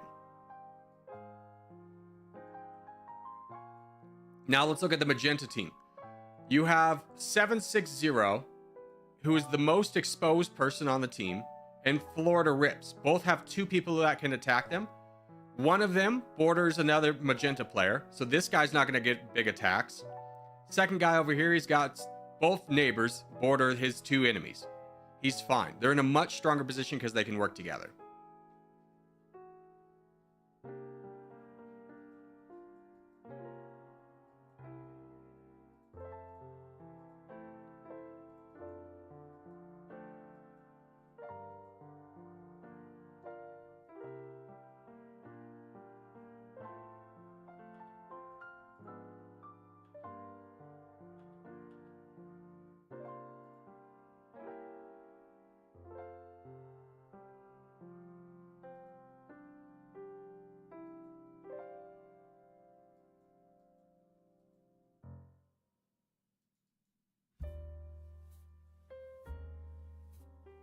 Bro, why did we split up so much? I don't know. But the teams that split up the most are the teams that are losing. Yellow split up a lot. Green split up a lot. Scion split up a lot. They're basically gone, just like us. Red picked the middle. It's not going to be good for them. They split up. They're going to die too.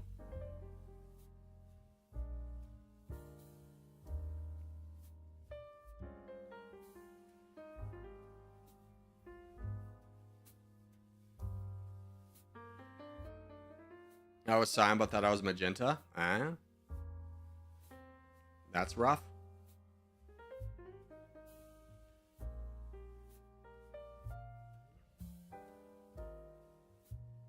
No. I don't want to rush into dog. I'm sorry, dog. There, that was what I was waiting for.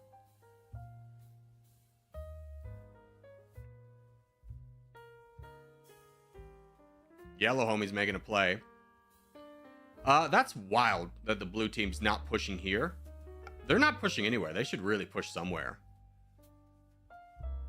You gotta think, yellow's got no support. No one's supporting him, right? This is a good play. Make sure you gotta worry about magenta.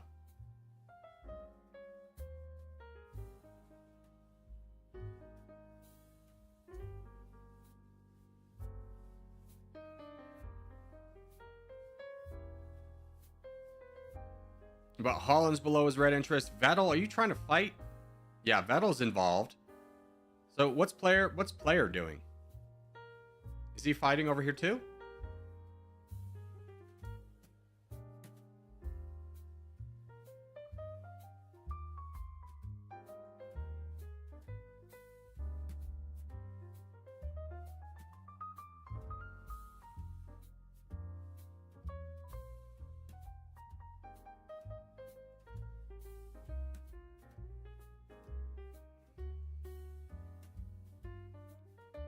Now, Corgi Dog, I would highly recommend fighting me.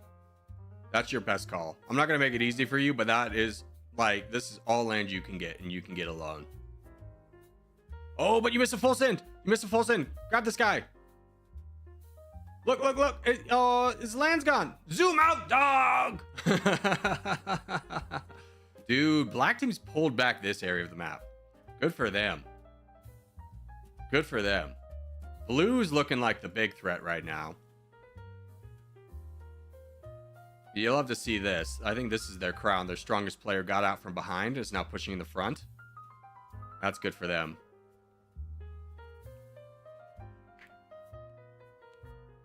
That was a terrible time to drop. Yeah. You kind of shifted the board for white a little bit because dog now is very strong.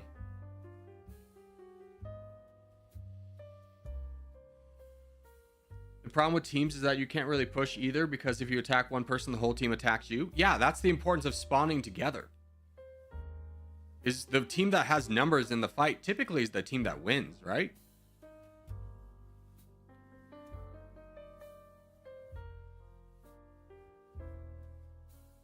Finish me off, dog. Get the land. You're gonna need it to win. There you go. But now the black team's fortunes have changed pretty heavily. Dog is the biggest player and nowhere near. Magenta, I understand why they're not looking at blue, because they can grab a lot of black land and be very strong. They have the strongest player in front. I completely agree that they should try and outrace the blue team for this land.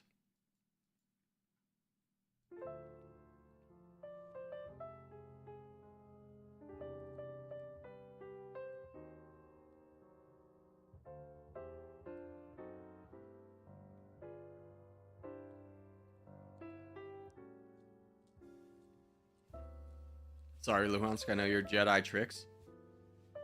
Fair. Windsor, Colorado. Dude, I had a job at a tile place in Windsor, Colorado. And one of my friends from college died. And I was like, hey, I need this day off for the funeral. And then afterwards, I was late by like 5 minutes. Shouldn't be late, but I was late. Gasp, horrible. And he was getting on me about being late, which is like, okay, man, it's 5 minutes. I'm sorry. It won't happen again. And he's just like, I'm just really tired of your attitude. Like, did your friend actually die, or did you just want the day off? And I was like, what do you mean? He's like, yeah, you never brought a death certificate. It's like, you want me to provide a death certificate for a $10 an hour job. I quit on the spot. I was like, I'm done. I'm out. It's like, here I am working in cutting tile, which is so hot, 110 degrees inside the factory all day, no fans, which I've now learned was illegal, but you know, you're a kid at the time, you don't really know. And this man wants me to provide a death certificate. I came to the man crying because my friend died. And he's like, you want me to provide a death? I was heated. We got a yelling match. Oh, buddy. He was also one of those asshole owners who's paying you $10 an hour, but really wants to show you his sick ass new Ferrari. And it's like, yeah, that's so cool of you. That's so cool. Like, don't ever be one of those rich guys who goes up to his minimum wage employee and be like, do you want to see my cool toy? Like, they don't care.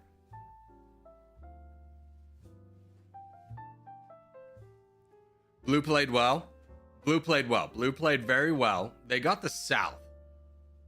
And they focused away from the other strongest team. They focused their growth away from the strongest team, which was Magenta. If they had focused all their efforts into Senegal and gotten up in this mess earlier, they would have lost. They would have been sandwiched in between everybody. This was a good move.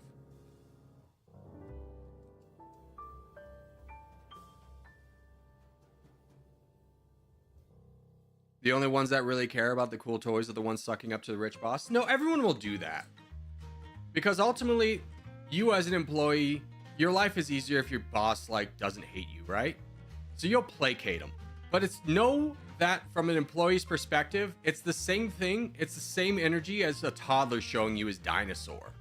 Like, do you like my new Ferrari? Just think of it as a toddler showing you his dinosaur. Like, wow, that's so cool. You don't care about the dinosaur. You don't care about the Ferrari. GG's, boys. Well done. We'll get out of that one. Let's go back to lobby 1. Boom.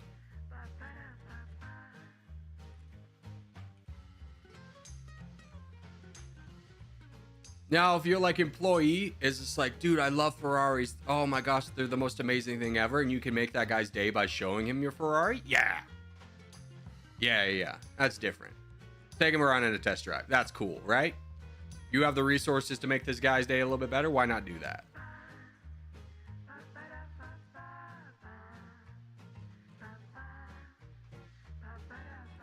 Can we put tags back on now? Yes, please put tags back on.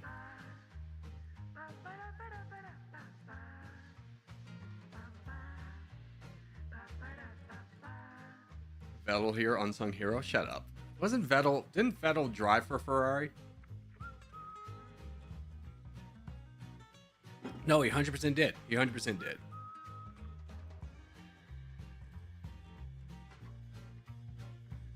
All right, let's do Caucasia next. We haven't done Caucasia today.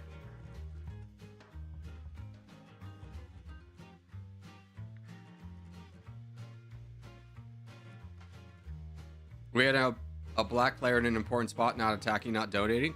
If you're talking about Dog, the position was lost before he could really do anything. I think he was trying to play third champion, didn't get the opportunity to. Not Dog? Oh, okay. I don't know what was happening.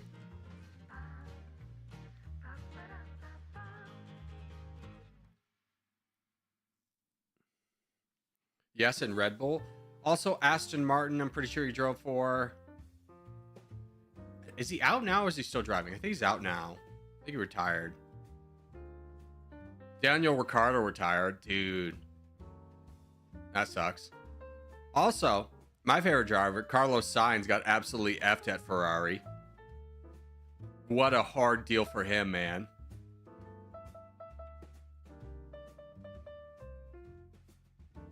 Carlos Sainz, I feel like, is the most talented person who's had the most hard career. He just gets constantly kicked off the team for someone who's a little bit better. Ricciardo was dropped? Yeah, Ricciardo was dropped. He lost all of his mojo when he went to Renault, and that team was just awful, and he couldn't find it at McLaren.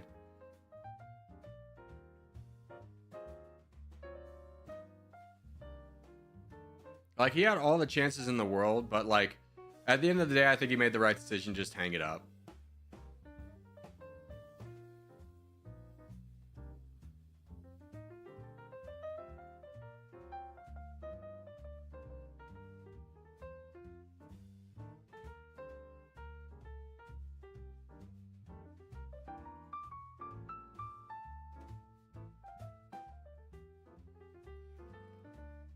Have you watched The Boys? Yeah, of course I've watched The Boys.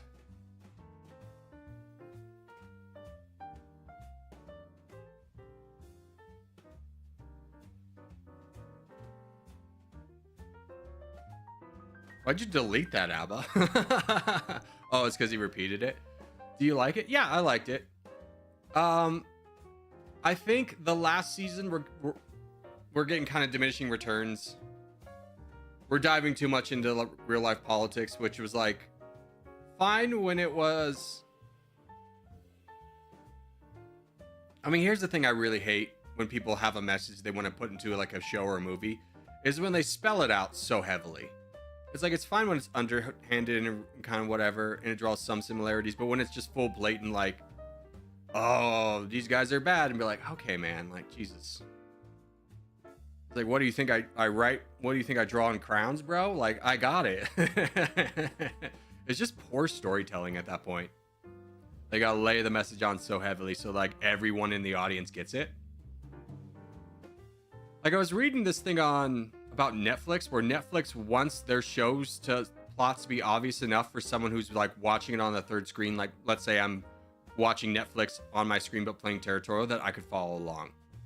And I go, wow, so we're really just playing to the least common denominator here, huh? Do you watch Doctor Who? No. Doctor Who's 40 years old, man. I wouldn't even know where to get started. Plus, I don't really care.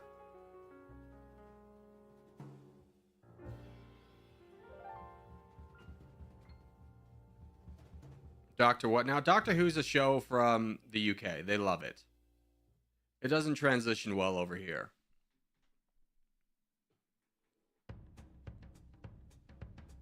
Heresy? You're a heretic. How about that? Contest 1, good job, Aziz.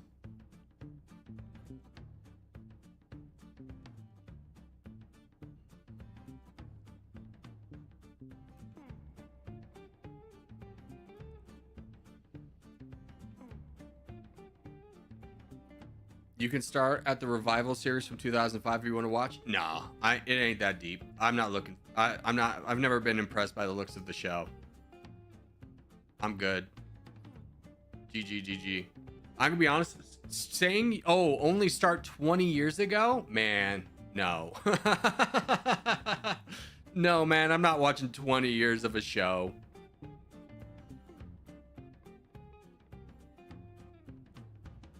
See you guys. Adios, Louis. Only English movie that translated good in America was Monty Python Fight Me.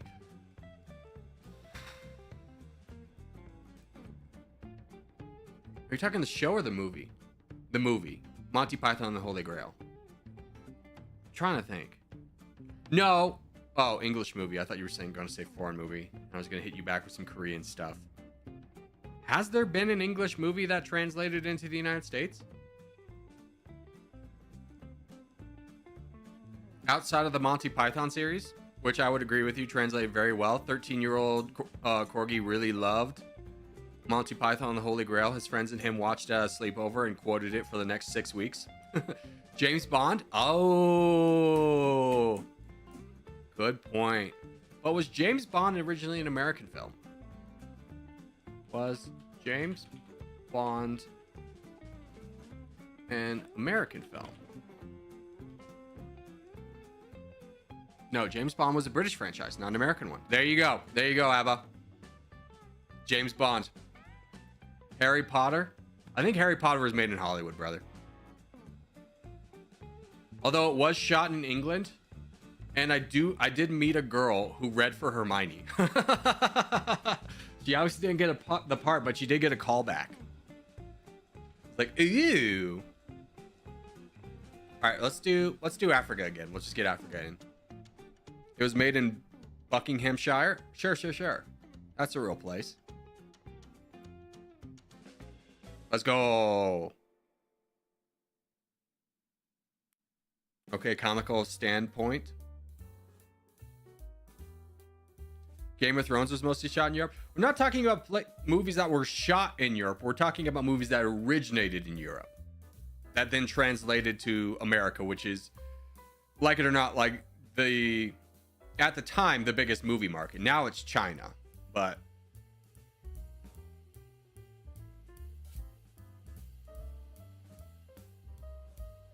The Boys is an American film, American series.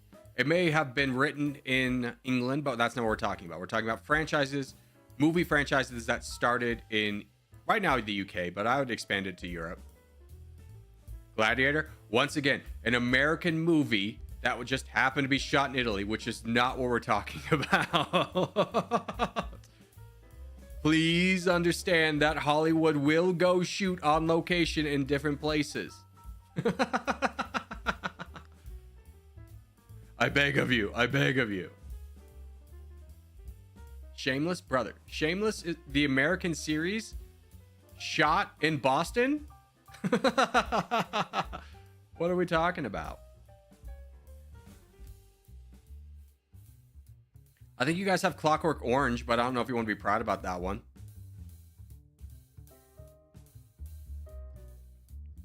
Someone literally just put Clockwork Orange, yeah. I don't know if you want to be proud about that one.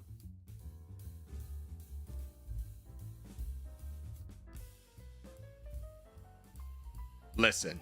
All right, hold on. I got to sit up for this. Listen. Hey. Hello. We are talking about movie franchises that started in Europe, that not ones that were Hollywood films that just happened to be shot in Europe.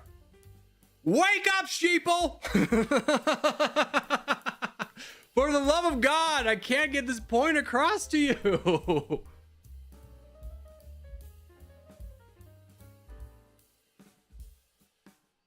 Ah. Help me help you.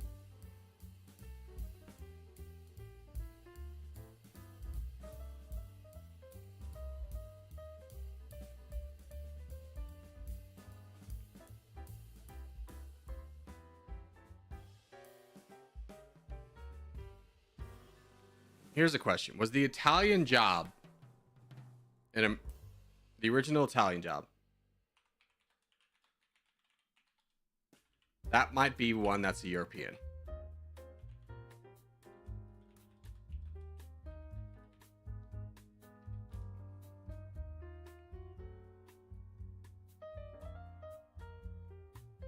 Okay. Literally, Netflix has no idea what I'm talking about. Does it go Christopher Walken? And I go, I don't even think he was in it.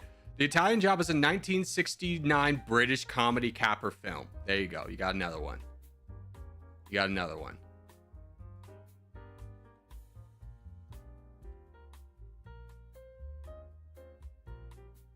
Shameless UK was the original one. The USA was a remake.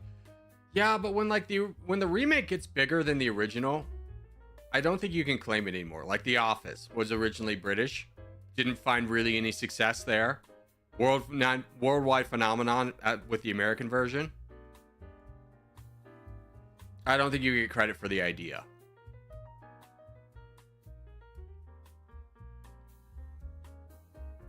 Burn der Boss Brat is European. Yeah, once again, we're not talking about films that just happen to be shot in Europe.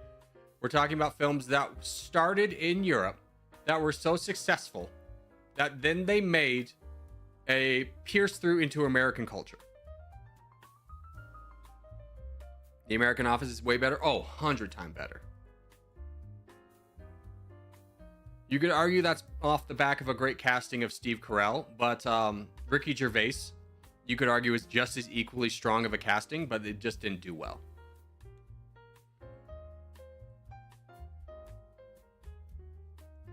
But European culture is too sophisticated for American minds. Not so much. When you just kind of think in terms of film, America is the dominant culture for film.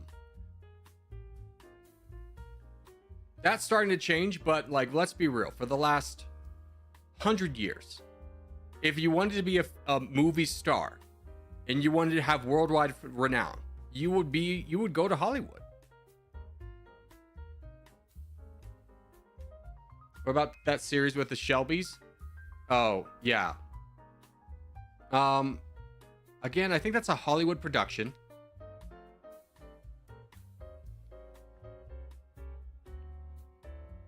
I could be wrong. Let me know if I'm wrong. We have 5 minutes for the contest. While we argue about what Hollywood is influencing on and apparently exposing all the Europeans to realizing that just because the movie was shot in Europe doesn't mean it was produced by Europeans. This is revolutionary for so many people. Let's do a travel. Bangladesh to Qatar. Okay, we gotta go India. Pakistan. I almost went straight to Iran. Like an idiot. Iran. Iraq.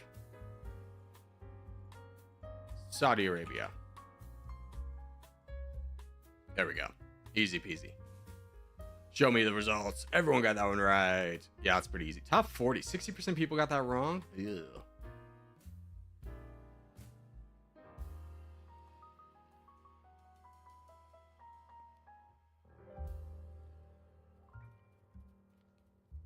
Yeah, so once again, we're not talking about remakes. If Joe Schmo shot The Witcher on his freaking camcorder in 1986, and then it was shot with a major production. Let me put it this way. If the remake is more popular than the original, culturally, the original is insignificant outside of mentioning the fact that the remake was a remake. So, culturally speaking, one would be better than the other. The American Witcher, as much as it sucked, is more culturally relevant, although I would argue it's only culturally relevant because people like Henry Cavill and hate what Netflix did to it. Dark is a TV. Yes, thank you. Thank you, Zifzy. Dark is a great example of one that's pierced into the American culture and is culturally significant, but it was made in Germany. Dark is a great TV show. Great example. Thank you for understanding the parameters of the conversation. Holy cow. Peaky Blinders was BBC. Peaky Blinders is a great example. Thank you. Thank you, cutie.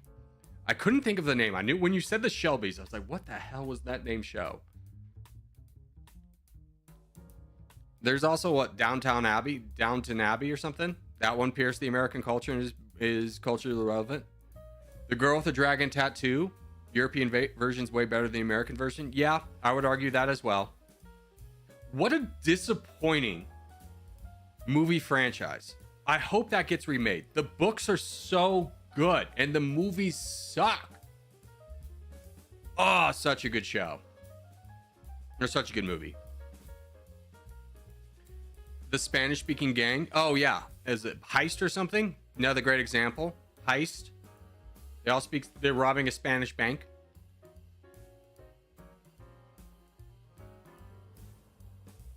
Ever watch Invincible? Yes, I've said it like 4 times. I've watched Invincible. It's good.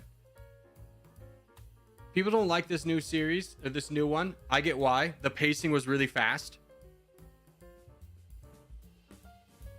I think they heard the comments of like what even happened in season 2, and people weren't happy about that, and they're like, all the action.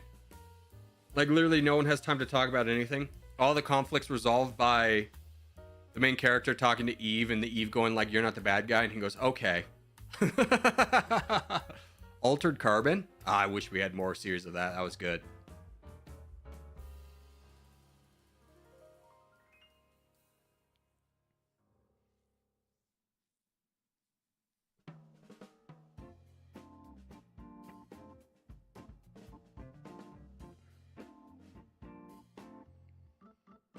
All right, let's do this. Wasn't Harry Potter created by an English company and produced by the WB? I don't know what you mean by created by. Harry Potter's based off a series of books. So I don't know exactly what they created.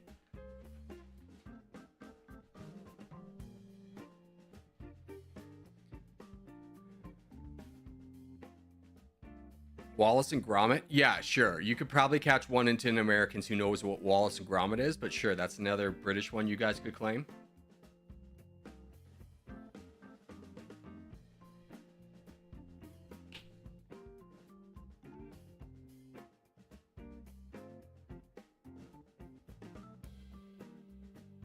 Mr. Bean. There's a good example. Good job, Shell. That's a great one. Mr. Bean.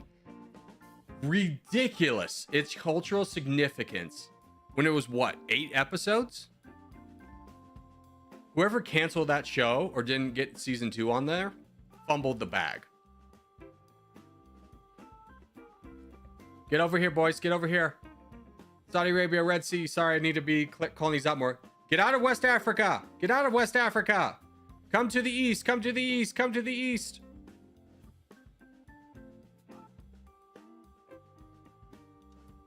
All right. Good. Mr. Bean for the win. Yeah.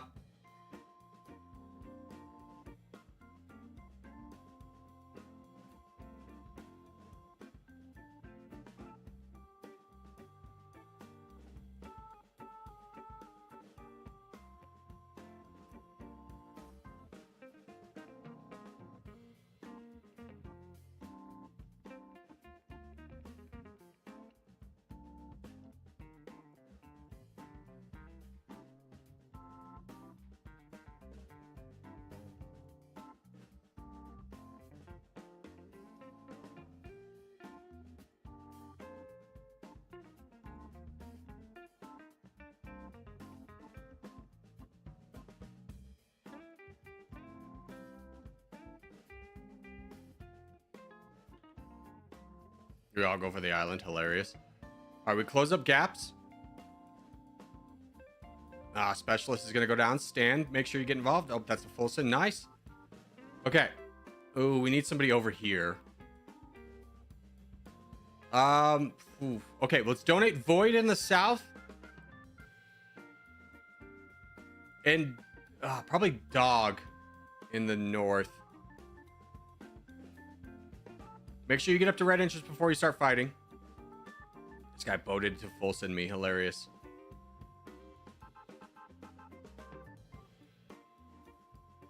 Boys, let's close out this one. Dog, you're at maximum capacity. You got to move. Maybe a bad choice to donate to. All right, Dag, I trust you. Let's donate Dag. We got to get a winner over here. Pop-Tart's also a good choice. Void's struggling down south. Okay, we went over there. Let's get more donations to Void. We got to get a champion down south.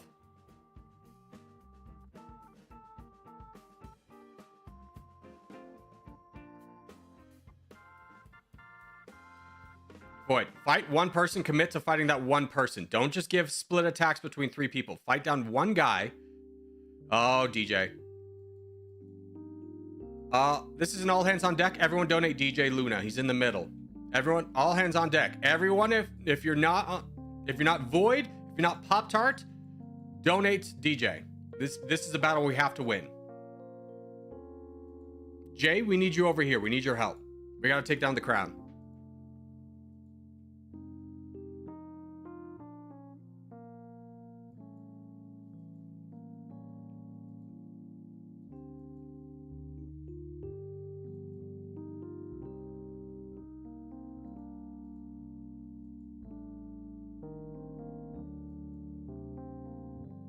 There we go.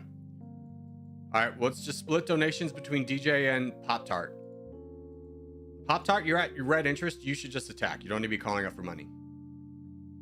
You'll earn more money if you start making progress.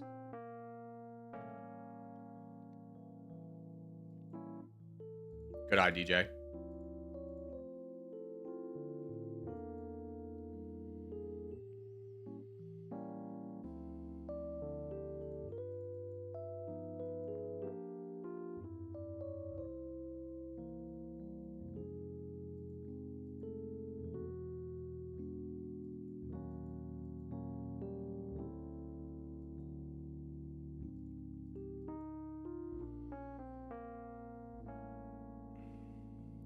Having beards in the US originates from fighting in Afghanistan? That is not true at all, my guy. You can see pictures of Rockefeller with a beard. Afghanistan wasn't even a thing.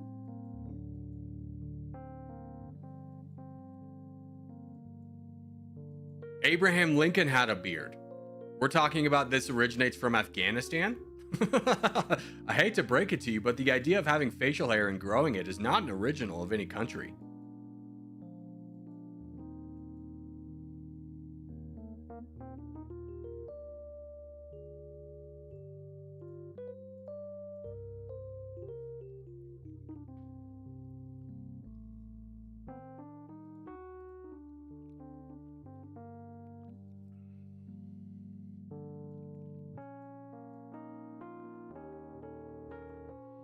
DJ, can you give a little bit of support to Pop Tart by fighting this blue player?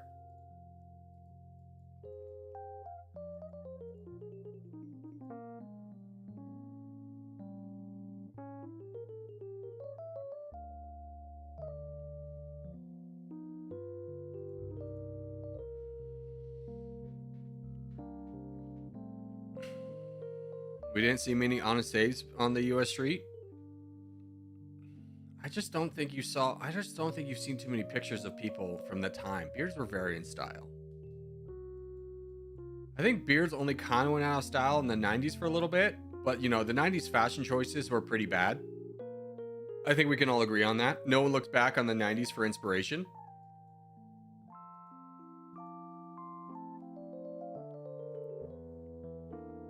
We don't talk about fashion in the 90s. It's not worth bringing up. Everybody makes mistakes.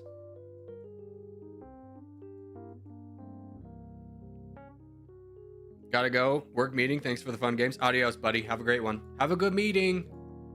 Have a good meeting at what is definitely a meeting that probably should have just been an email.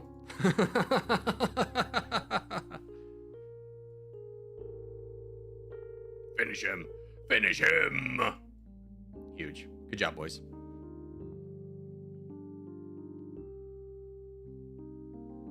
That makes so much sense. The 90s were formative for my fashion development. Yeah, I mean, no one's proud of what they wore in the 90s. You kind of learn, like, that wasn't a good call. Like, Jinko jeans. Whatever the hell Will Smith was wearing.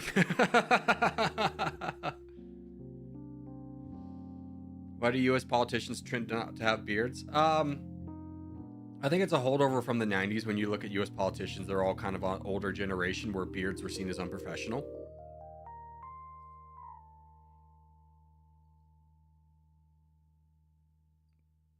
They aren't real men? Sure, why not? Go ahead and throw that out there. I'm not going to be defending the Congress or the Senate. I'll tell you that. There's not a lot of great ones left.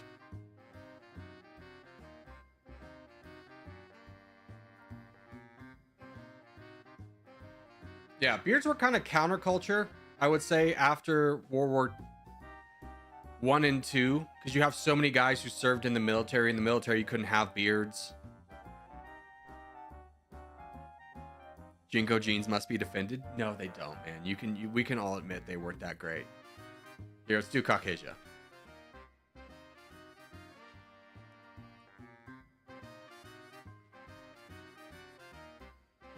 Also for the hippies in the 60s and 70s, yeah, it was kind of counterculture.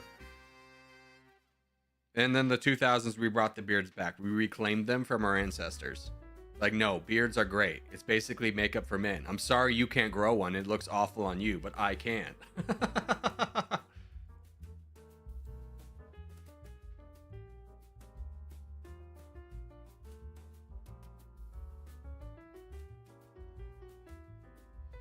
Also, all of them served in the National Guard. No, there's a guy as a Republican who wears an eye patch because he got shot off in, I think, Iraq.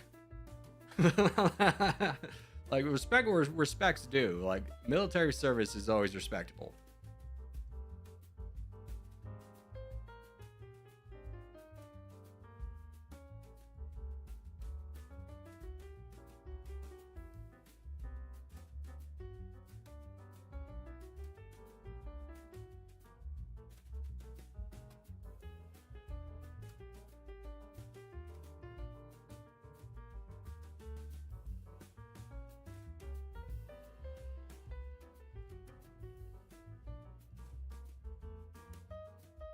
Especially if someone served in, like, the special forces. Like, I was working on the beach of Virginia Beach, and this guy, like, my boss comes up and is like, hey, this is my buddy, he's a Navy SEAL, just give him whatever he wanted. And I was looking at this guy and be like, I was just kind of thinking about it. I was like, could I ever take that guy? I was like, there's no effing way. Like, not even a shot in hell. Kill me.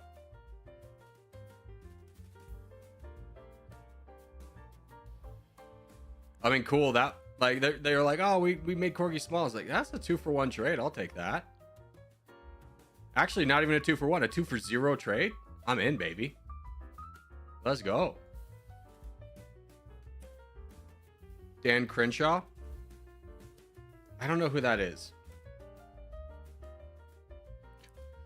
I am kind of the mindset that, like, you know, there's probably a lot of badasses in the special forces that did a lot of cool things that you just don't hear about because, you know, you're not supposed to talk about it. And the guys who do talk about it wouldn't surprise me if they kind of overinflate what they did.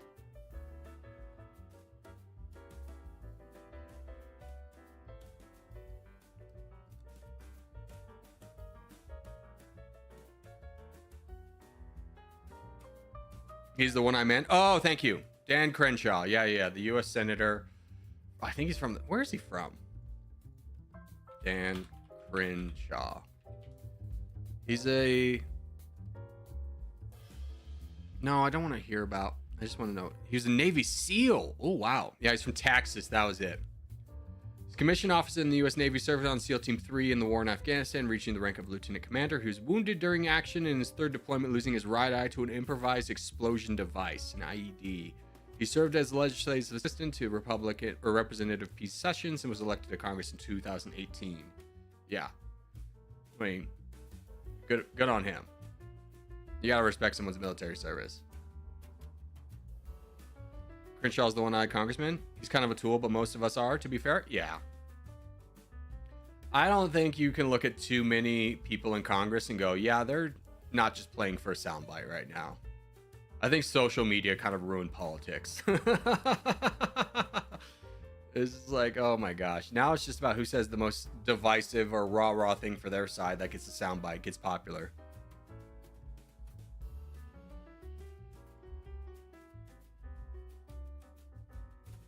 GG.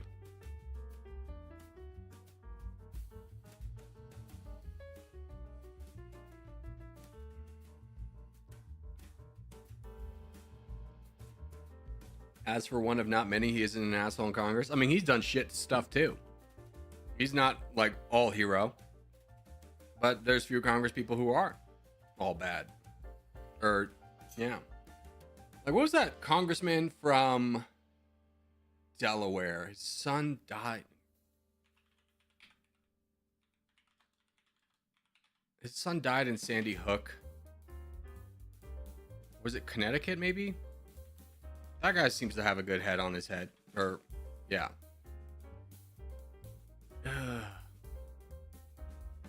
Was it Chris Murphy? Yeah, Chris Murphy. Chris Murphy, man. Like, you just listen to him and it's just like, he's just a dad. Like, it's like, I don't know. He seems to be the adult in the room a lot of times. Dude, we have not done the world today. Let's do the world. Biden? Here's the thing with Biden. Is outside of his presidency, you gotta reflect on he did probably the worst thing for a lot of Americans' financial situation by leading the charge in the 80s or 90s to make student loan undissolvable in a bankruptcy. Which you get an 18-year-old with student loan that can't be dissolved in a bankruptcy.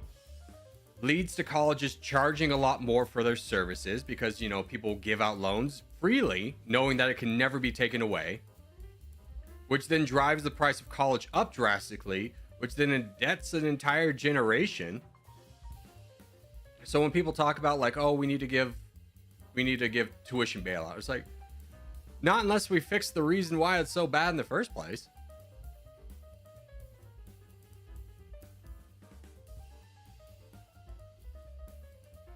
So, yeah, Biden has a forever L on his head to me. You know, outside the memes he had with Obama, which were pretty fire. All right, how are we going to win this one? We got a 3-team, actually. Let's go. A 3-team non-contest? This is huge for us.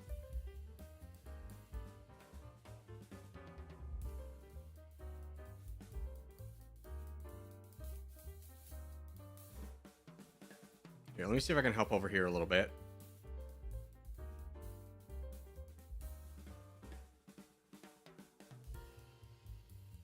There's a full send huge. All right, here's the plan. Cutie, me and you work on this guy. Let's go. Apes together strong. Then we'll turn around and fight World Empire.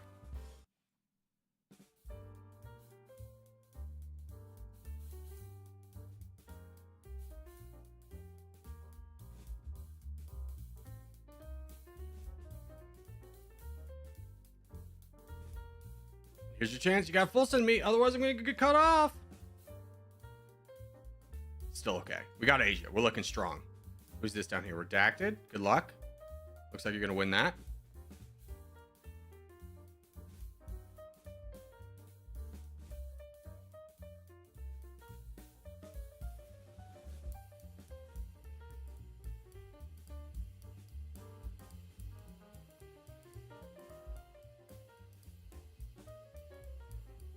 All right. Good boy is probably a good donation target. We do need to deal with this. Who's down here? That's just a bot.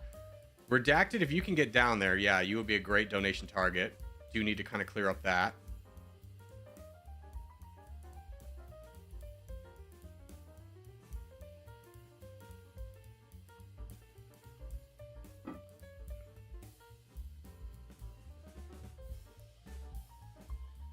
Yeah, we'll crush that guy over there. Go get him, boy. This is you. Charge. Charge into the depth. Be brave.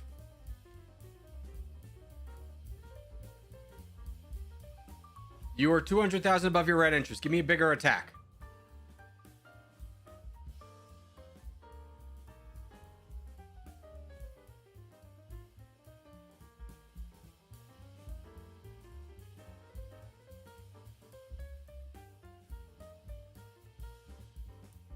Yeah, you're still much bigger than your red interest, so get bigger attacks in there. Do some damage, kid. Do some damage. I'm at work right now. How's work? How's your day been? How many cups of coffee are you on? Are you wearing a tie? That's the important question.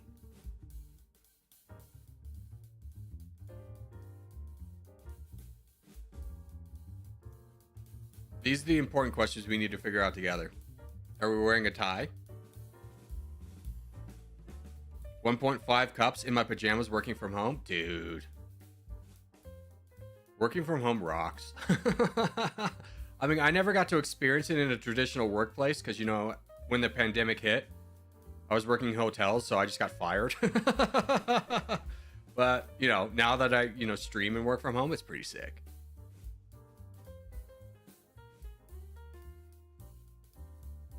No rubber gloves and a t-shirt. So your blue collar work is what you're telling me? Because you said a t-shirt? Oh, no, you're working from home, so it doesn't really matter what you wear.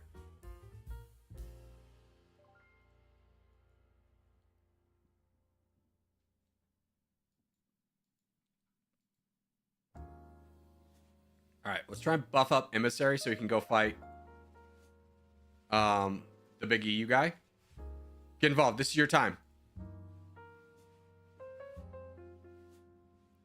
Give Emissary donations. We lost a boy. Eric, overnight shifts, grocery retail. I mean, here's the thing with overnight is it does F up your sleep schedule, and like there's a lot of evidence that messes up your mind, but like just being like able to pop in some music and just do your job and not have anyone talk to you seems like a win.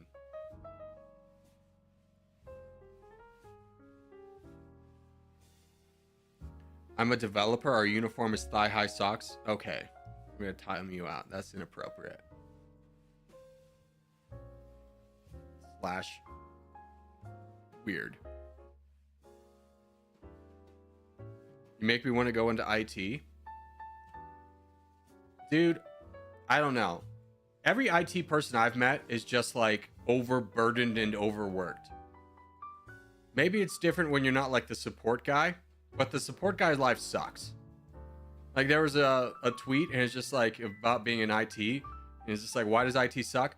I drove 3 hours to press a button to turn on the server that 3 separate people ensured me was already on. And like, yeah. Contest? I'm in.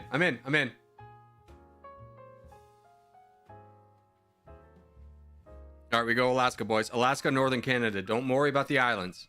Don't worry about Quebec. Don't worry about Greenland. Just Northern Alaska, Northern Canada.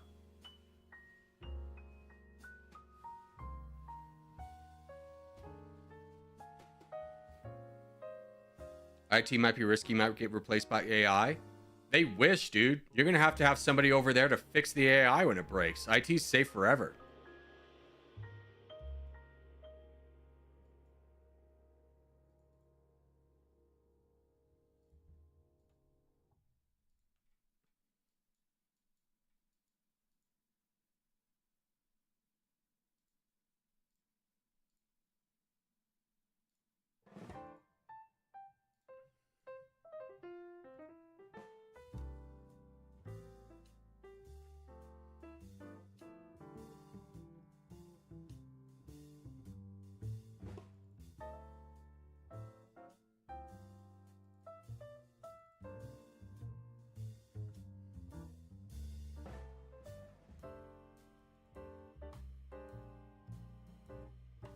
Oh, I'm attacking way too much. Whoopsies.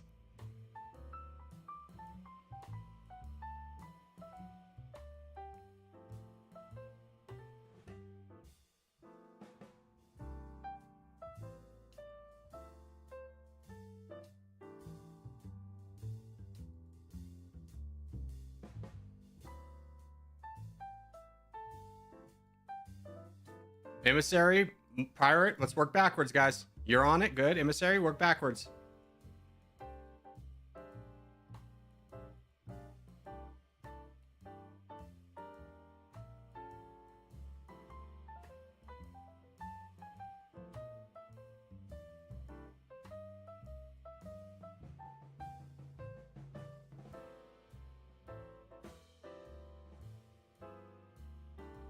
Huge. All right, we got a lot of the board. That's great. Let's donate Aziz. No name. He's in Quebec. I've been working these night shifts for 3 years. I don't feel like you ever stop getting tired. Yeah. There is like legitimate scientific evidence that like working a night shift messes with your brain too.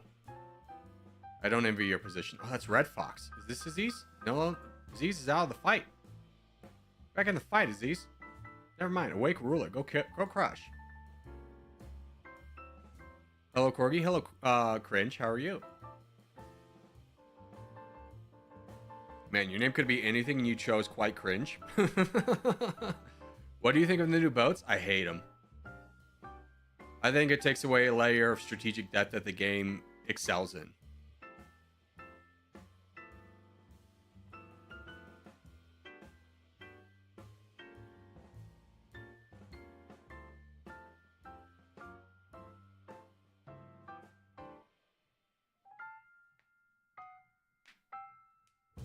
They need to be quicker? No, they're fine. Because the only map where like you really will suffer from boats is the world, which I understand is one of the more popular ones. But it makes the world, one of the best things about the world is it is like strategic. It's like, did you not boat over there a couple minutes ago? Well, now you might lose the game. Weren't you just complaining that they need to be faster? At the end of the game, when the game is done, you're at like 90%. Yeah. Speed up the boats then. Just in the game.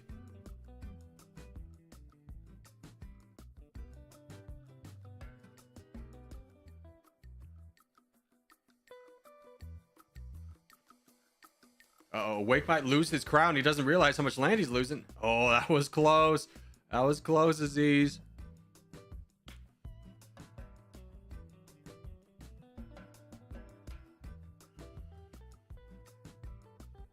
GG. Dude, let's go lobby 2. We haven't done that in a minute. Hot minute. Settings. Lobby 2. Back. Close. Tag. Off.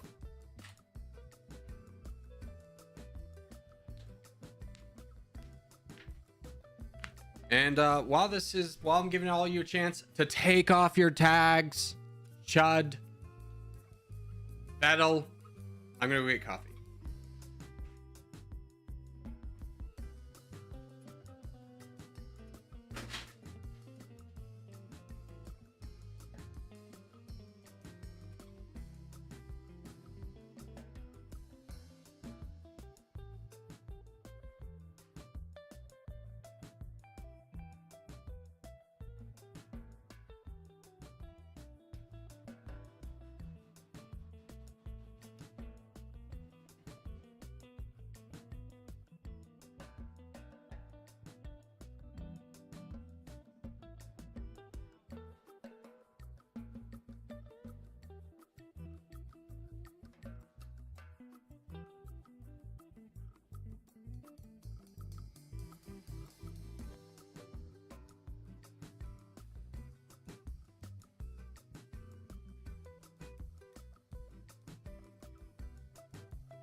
Hello.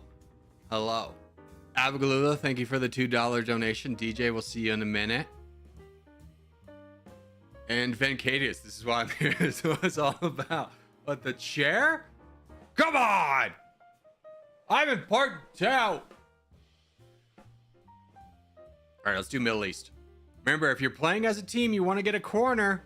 Let's do team.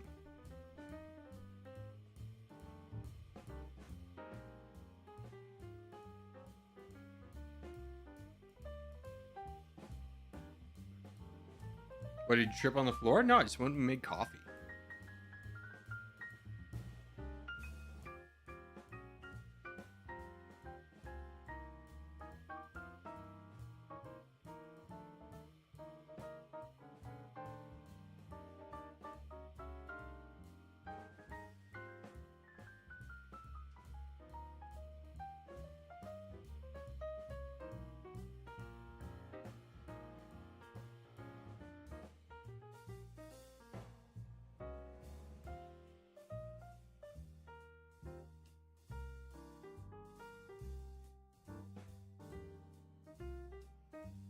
The yellows unite you. You're the color of pee. Gross.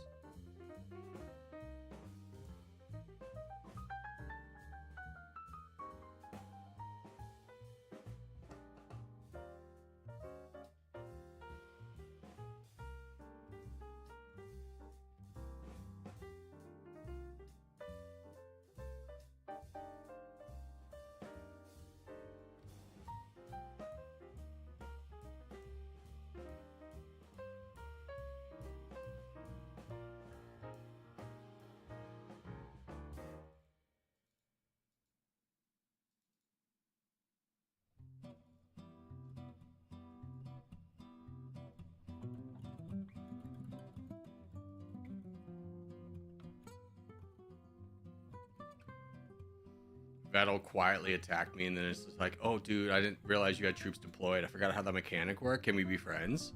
No. So it's funny, I just watched your 7K subs video and you play similarly, but there's clear improvement.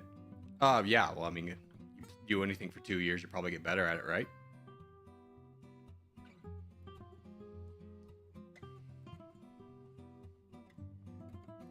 Although, here's the fun thing. When you're applying for a job, the most they'll really ever ask you for is 3 to 5 years experience, because after 5 years of doing something, you figured out the job, you get diminishing returns afterwards.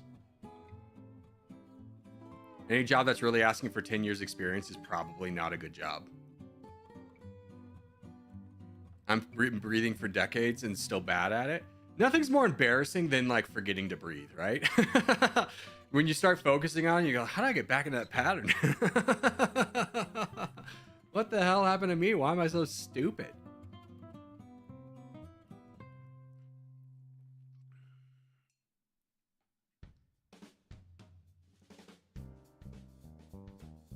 Yeah, green team didn't get off to a good start. We're not what the kids would call crushing it. I'm gonna hope by doing this move.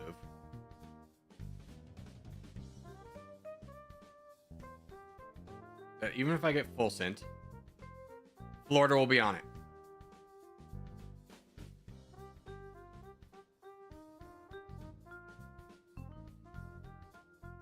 No, no, no. No, no, no.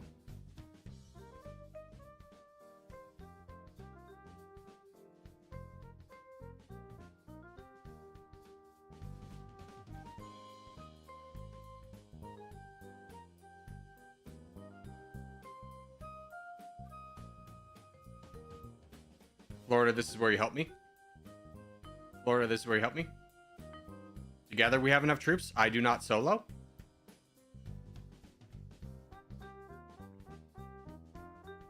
Yeah, we've been destroyed up north. Yellow got the corner. Yeah, we're all doomed.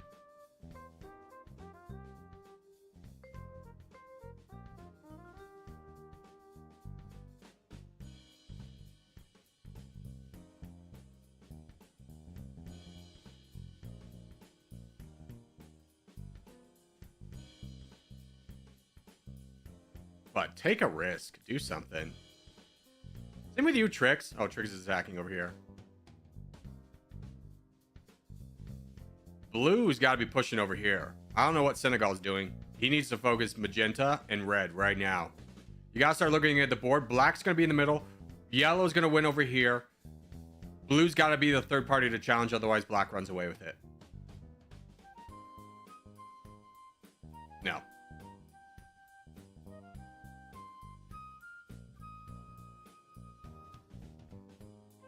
You focus me.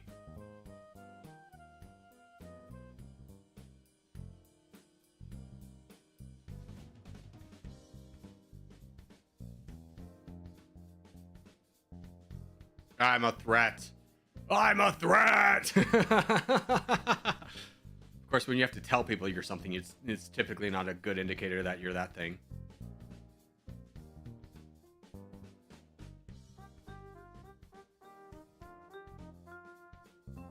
Ah, good move, Trix. All right, here's the plan, boys. Black's at 34%. We gotta fight black. We gotta fight them now, otherwise they're gonna run away with it.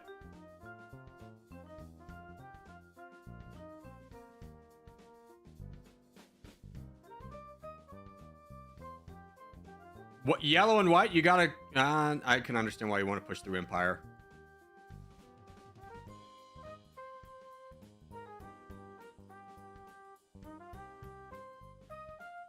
Nice try, Trix. I saw you trying to cut him off. Nice try, Trix.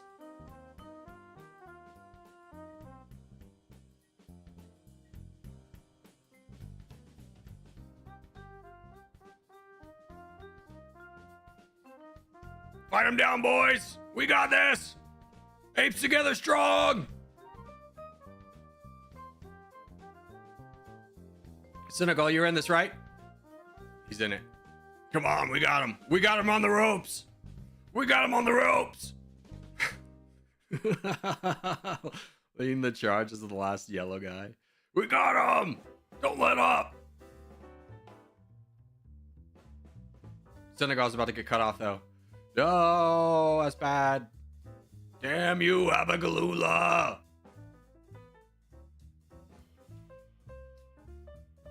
Brother, I'm fighting him. It just may not look like it because I'm tiny. I got little legs.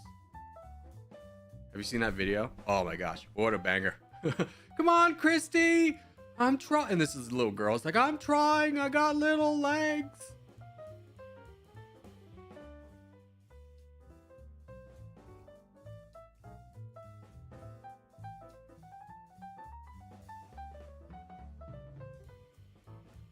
Not today.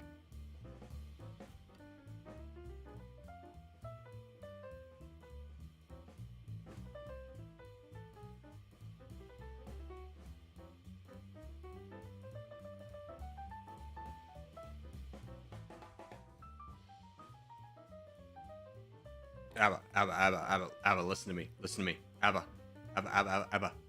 We go here. The black team's done. The black team's done. We gotta start fighting yellow. Me and you, Abba. Me and you, Abba. Accept my friendship.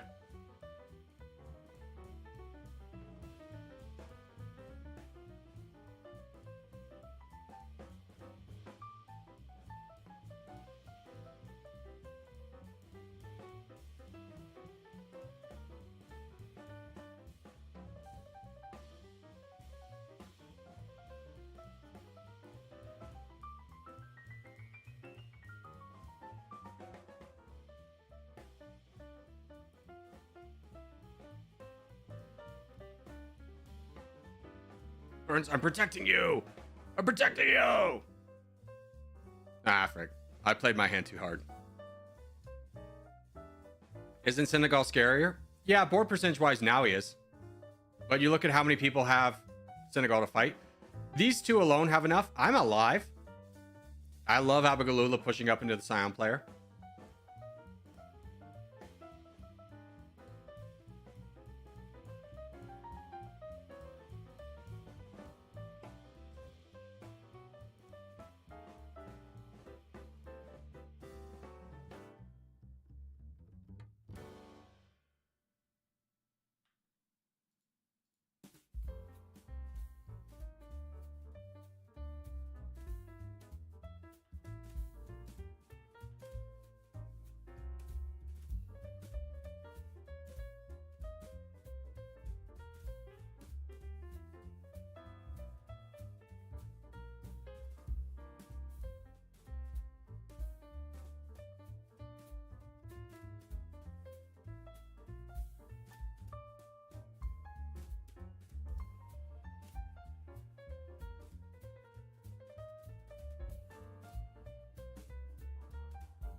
Keep fighting them, boys.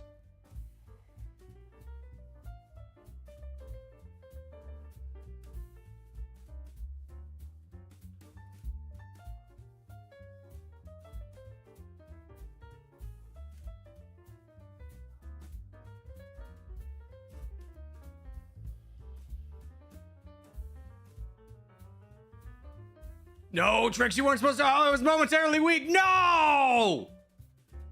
I took a chance. I was helping. You guys scuttled your advantage. What fools? For what? Yeah, I sent like 1 million, bud. Good luck stopping it.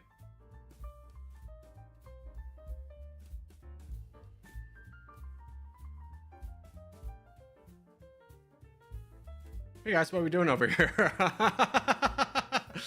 How's everyone hanging? What's going on? Yellow team's out. Abagalula and Van Cadiz have brought it back for the white team. Is it enough?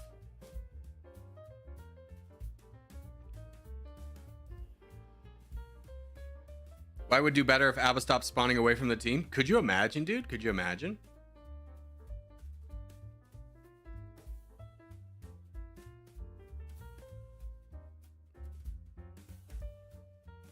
It's going to be a tricky end game. Because Senegal is definitely going to go down, right? But then White and on both sides of Tricks, it's going to be tough. Especially as Abagalula, if he keeps pushing, gets all of this. You can see Tricks is kind of starting to lay off his attacks. He's not as attacking as much. It's becoming less and less beneficial to fight blue.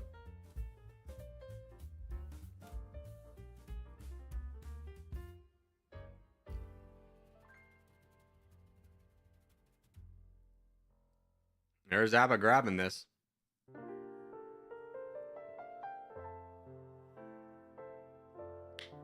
Board percentage is flipping.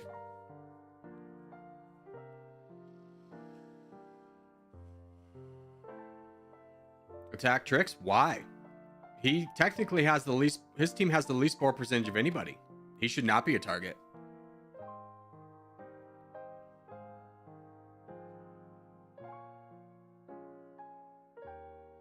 Tricks, I think, is betting on the fact that he only has to have one player on the white team help him, and he has MZT to help fight Abagalula. It's not a bad play. Yeah, but we are getting up there. If he gets to 40%, this could be really tricky. A good player with 40% of the board could do a lot of damage. Van Cadiz also following suit by knocking off Trix's ally.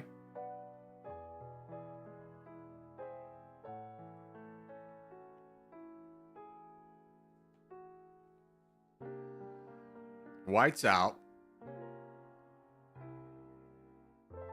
This is a good end game. I hate to spoil it, but Trix is playing the best game. I mean, he's a good player. Senegal got over here. The in-game positioning, you really want to have one player in the middle, even if it means you sacrifice land. So this position right here is really killer. Because if this wasn't here, he could knock off Van Cadiz, play boats, and fight Trix.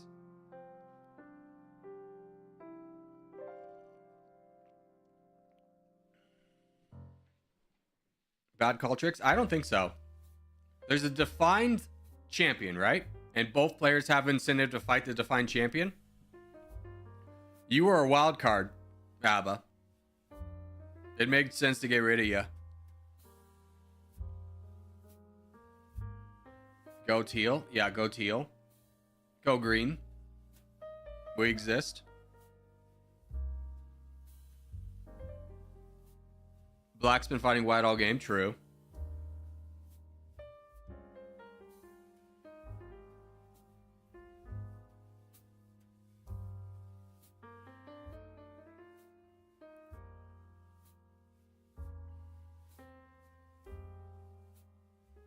Trix is sneaking over for some of this juicy land. I like it. Maybe a part of it.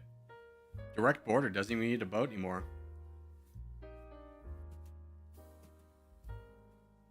Sneaky. Sneaker. Are we doing another one after this? Bills, show up on time, dude. How about that? We took attendance and you weren't here. The teacher noticed. You have to go to the principal now, okay?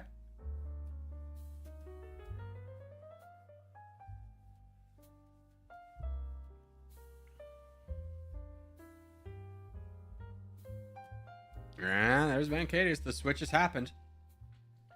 Typically, when you're talking about switching your targets and fighting who's the new crown, you want to get a degree of separation, like a couple thousand pixels different, so that you can commit to fighting one person for a while.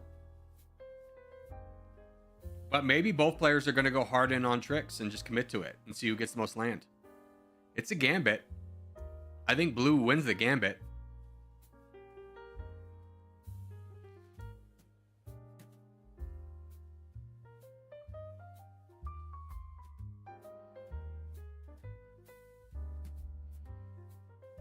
I think part of the reason people are targeting black so much is that everyone thinks they're going to get a lot. Yeah, you got to kind of see, though, that blue's borders, because he's here, has so much more viability to grab, like, this India and, like, this up here versus Vancadius's, like, little gambit right here. It would be... Blue would win that gambit if they kept attacking black together.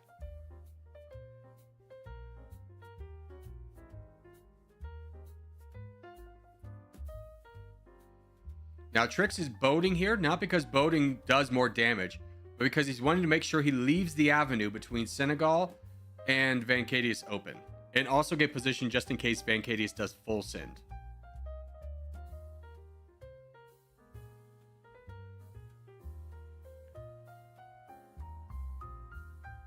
Senegal grew extremely large because he had 6 very good backlines. Yeah, and that's what makes the difference in these team games, guys.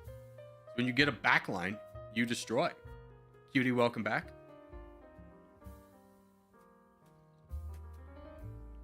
Is this position now a stalemate if someone doesn't make a mistake? I mean, here's the thing. Mistakes happen all the time. We will cap the game at 25 minutes. But the idea that, like, if nobody makes a mistake, this will be a stalemate is kind of wild. Because, of course, people are going to make mistakes.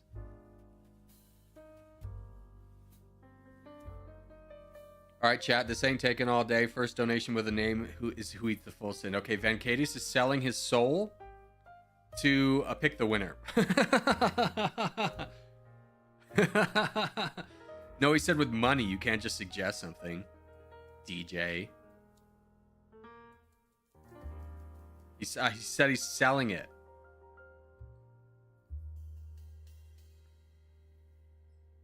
I'm new here. What's this game? This is territorial.io.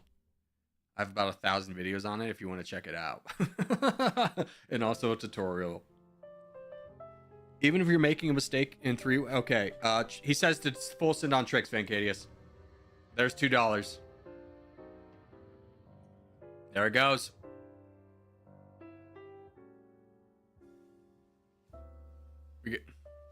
Trick. Vancadius wasn't lying. He almost won that too. He almost could have pulled that back. Poor Tricks. He tried so hard, but in the end, it doesn't even matter. Love it. All right.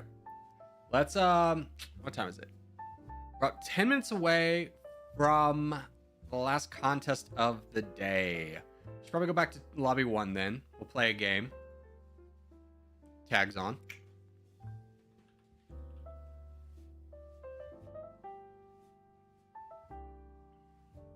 $2 just got him slaughtered. Yeah, I mean, Vancadius has morals. They're just, you know, for sale and not that expensive.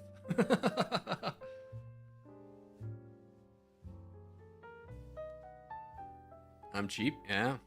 Same, brother.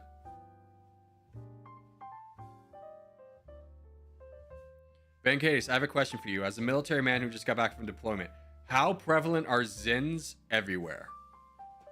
Because I feel like they're pretty prevalent in just regular America. I feel like the military is all over that stuff. Or is it viewed as like baby stuff? Because, you know, you got guys actually chewing.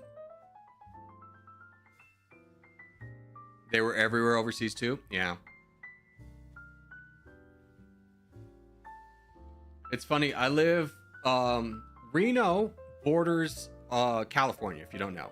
California introduced a thing where, like, you cannot have flavored anything nicotine or cigarettes or anything like that.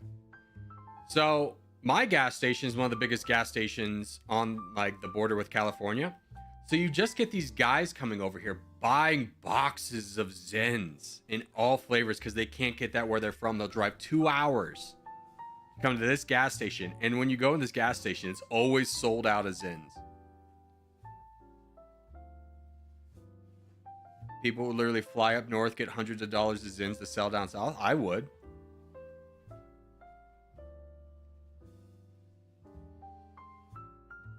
I went to a wedding in Philadelphia and all the groomsmen were doing it. And I was just like, wow. Can't wait for 10 years for me like surprised this actually really fucks you up. Excuse my language. Like cigarettes did.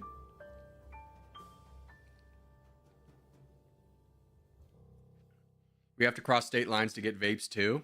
Yeah, but vapes are so bad for you. Like it's crazy. Like Zins is like, yeah, it's addictive and that F's up your brain. But like the short-term research they have done on vapes is all so bad. All right, let's do Scandinavia. It is so bad.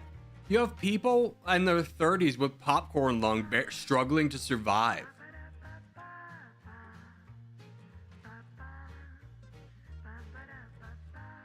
All right, let's do this. A grown man cursing unacceptable. I say I get one a week. I'll give myself one a week because it just slips up here a little bit in there.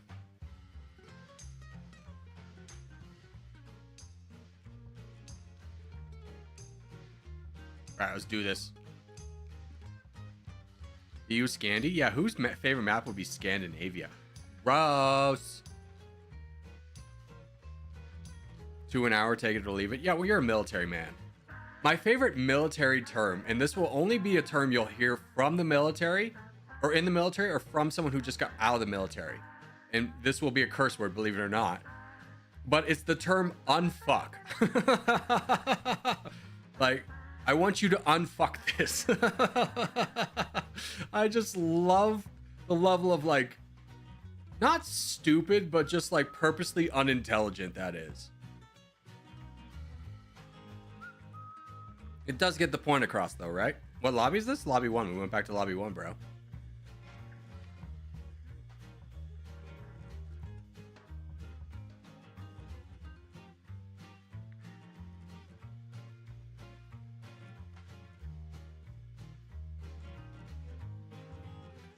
I was at a bar and I made best friends with these military guys because I knew about the term unf. And they were so hyped about it. Because, you know, you get back to civilian life and it's kind of uncouth to say that.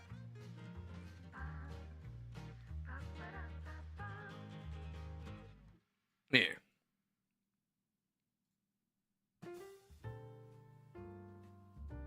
Although I will say, you get a couple drinks in me and I'm alone at a bar, I'll become a pathological liar.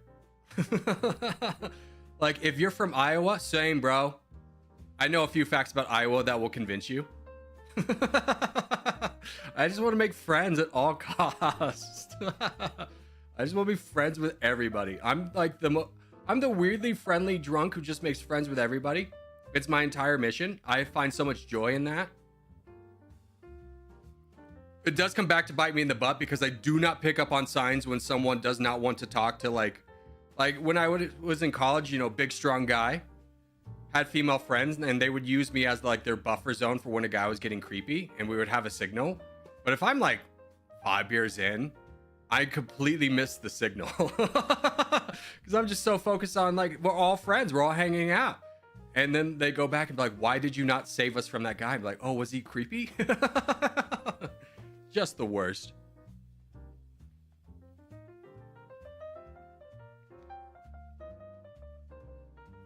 But like when I was in college, my favorite thing to do was go up to a house party I was not invited to and hang out with the guys guarding the door. And if I could convince them that I was cool enough for them to give me a beer, it was a win of a night. I love doing that. I love just making friends with people. Like at one point, I was successful in this, and the guy's like, "Hey, can you watch the door?" And people would come to the door and be like, "Hey, can I get in?" Be like, "Sorry, who do you know here?" Like I knew nobody there. I was just getting free beers all night. But this is awesome. Cops come, just walk away. You live here? No.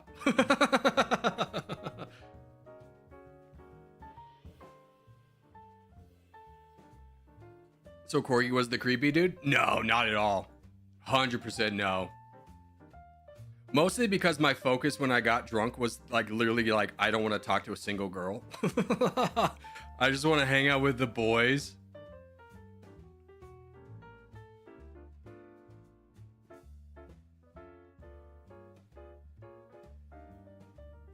It's all about the boys, baby. Yeah, dude. The girls will come to you if you're having fun with the boys. That situation will work itself out. What's the best pickup line in the world? Hey, we need another for beer pong, you in? Done. All right, let's do... Oh, can we get one in 5 minutes? I don't know, man. Let's do a win taken while we're waiting. No? Okay, this is FDR. So we're talking 19... Presidency in 45. I'm going to say this is 44. God, that image scared the F out of me. I just saw out of the corner of my eye the motion. I was like, what was that ad? Get out of here. Military guys, so we're at war. 1944 seems realistic. Now, where would he be? He could be anywhere. We have a lot of Navy guys, and he's driving a Jeep, so he's probably not in America proper. Where would he go? Nobody in like a UK uniform. I'm gonna say this is Hawaii. Naval base in Hawaii would make sense for the president to visit. That was Brazil. I didn't even know FDR went to Brazil. Holy cow.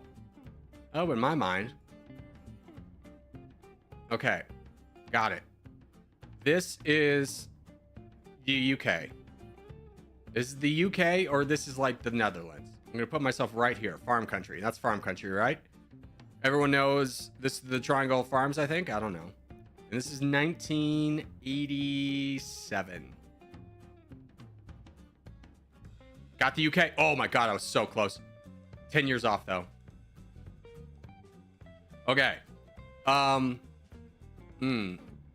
Grunwald. Okay, so we're not in America. Skazin.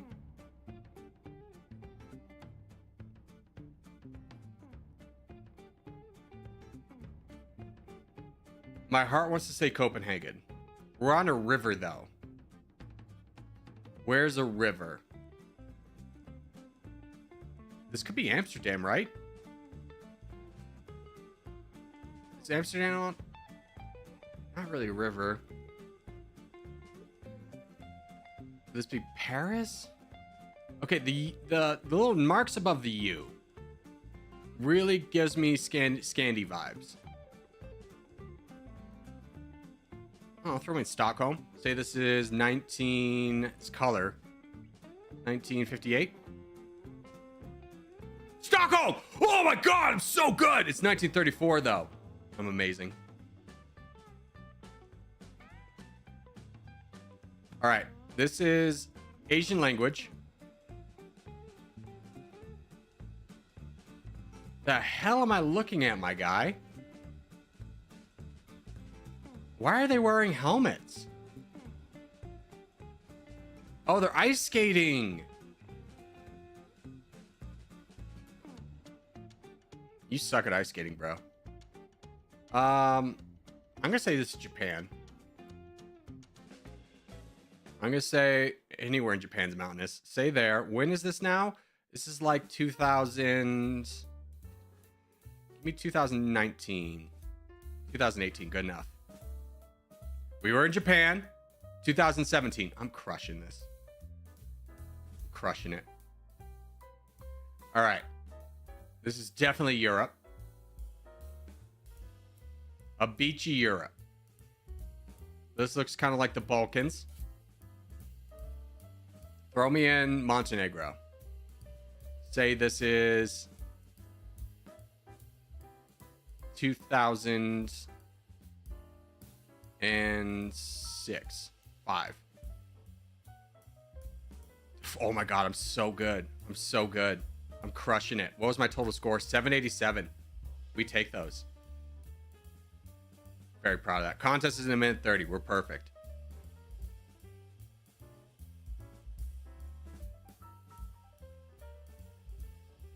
I was going to say Korea. Korea does, like, Seoul is very not mountainous, though. The mountains kind of led me to Japan. North Korea because helmets. I don't think North Koreans... I've never seen a picture of someone in North Korea with a bike helmet. I don't feel like those are very prevalent there. All right, last contest of the day, Scandi. We go bottom right, boys. Bottom right.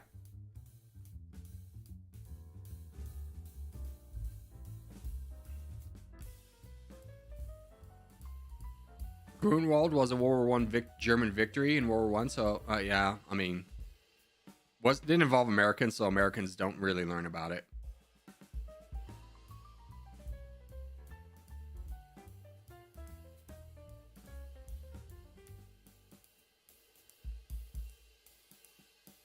Dude, this is taking forever, but bottom right. Bottom right. This is why you don't attack with 14-16% using the GB version. Mostly because it's easier for new players to learn. It's a valid method of expansion. I win plenty of games with it. So I'd rather teach someone something simple and then learn how to be good and viable with that than try and teach them something complicated. Is it so complex that it's hard to learn? No. But is 10% or is 20% an easier number to remember when you're starting off? Yes.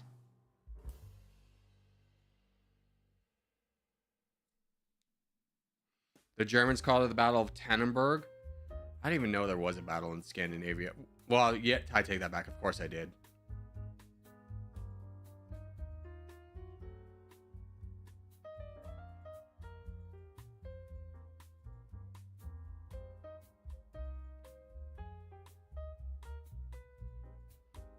Sick snipe, bro. Really got me there. Is there really anything more embarrassing than like sacrificing yourself to take out one player and then failing at that? Get wrecked.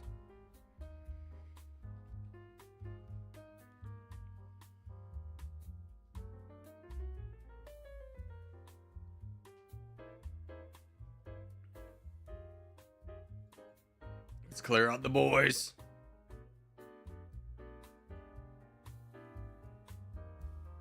Love that fight. Empire's fighting down here. Cornbread's there. What the hell is this? Tinty? Yeah, that's a good one for you to fight. Kagi, bud, I swear to God, one of these days I'll convince you to not blow all your troops at the beginning of the game. One day I'll be able to convince you of that.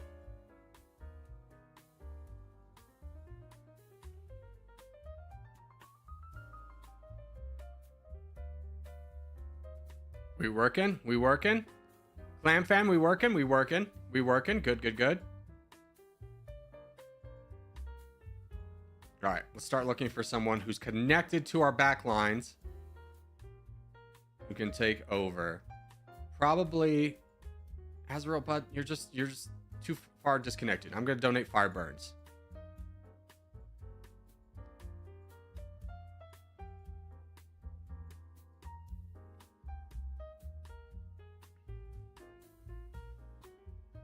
Here, you three, fight this guy down.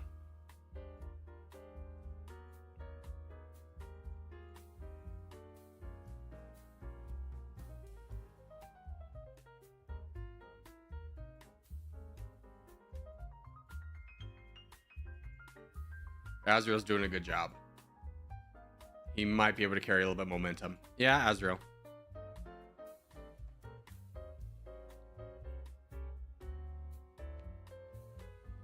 So we thought that they could take out Corgi and win. I mean, here's the thing. I don't ever really take over a game. I only take over a game when disastrous things happen, right? Like, taking out me is just like, I still can talk. So you don't really eliminate any kind of communication buff.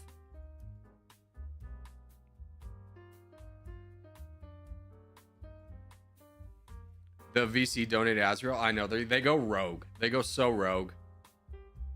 They'll prop up players that, Azrael, for the love of God, what are we doing? Why are we just allowing someone to full send into you consistently?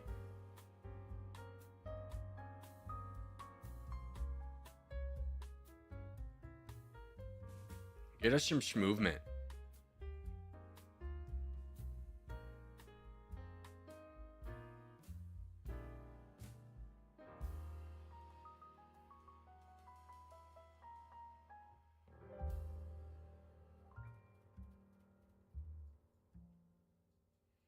By the way, you never want to have this position in boat over, because what it does is it weakens our coastline because you're going to be so heavily attacked. It's never worth it. The strategy is we go here, we hold here, we push up north and wrap around with one big guy. Carry momentum. You never want to be in a position like this where the team has to save you. Although, Azrael, I don't know how to convince you to attack. It's okay, brother. When people have 0 troops, you can take their land. It's free. Gotta go. Love y'all, chat. And Corgi Circus. Adios, Marcos. Have a good one, brother. Aziz being Aziz. I know. He's smoking in front of the kids again, setting a bad example. Then you're going to think that you can do it, and it's going to cost us a game because you're not Aziz. You're not a top 3 player in the world. You're not going to be able to bring it back like he can, or command the donations he can, because he has a cult following. It's ridiculous. Just absolutely ridiculous.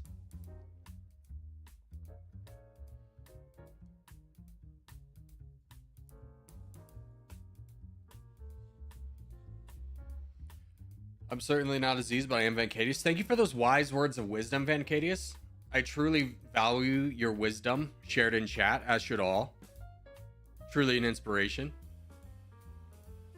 Always trust Aziz. We've lost some contests because of Aziz. Everyone knows this, specifically the world. We've lost multiple contests because Aziz will religiously go Antarctica, and we will lose because people keep donating him and ignoring the fact that we're getting blitzed down in Africa and Europe and our backlines are exposed. But people go, Aziz big, he do good. Aziz big, he good. I donate him. And I just sit there and I'm just dying inside. I'm just dying inside. All right, boys. But that's going to do it for today. Thanks, guys, for being here. Had a lot of fun with you. We will have a stream tomorrow, but not on Saturday. So I'll see everybody for the stream tomorrow. Adios, boys. Have a great day.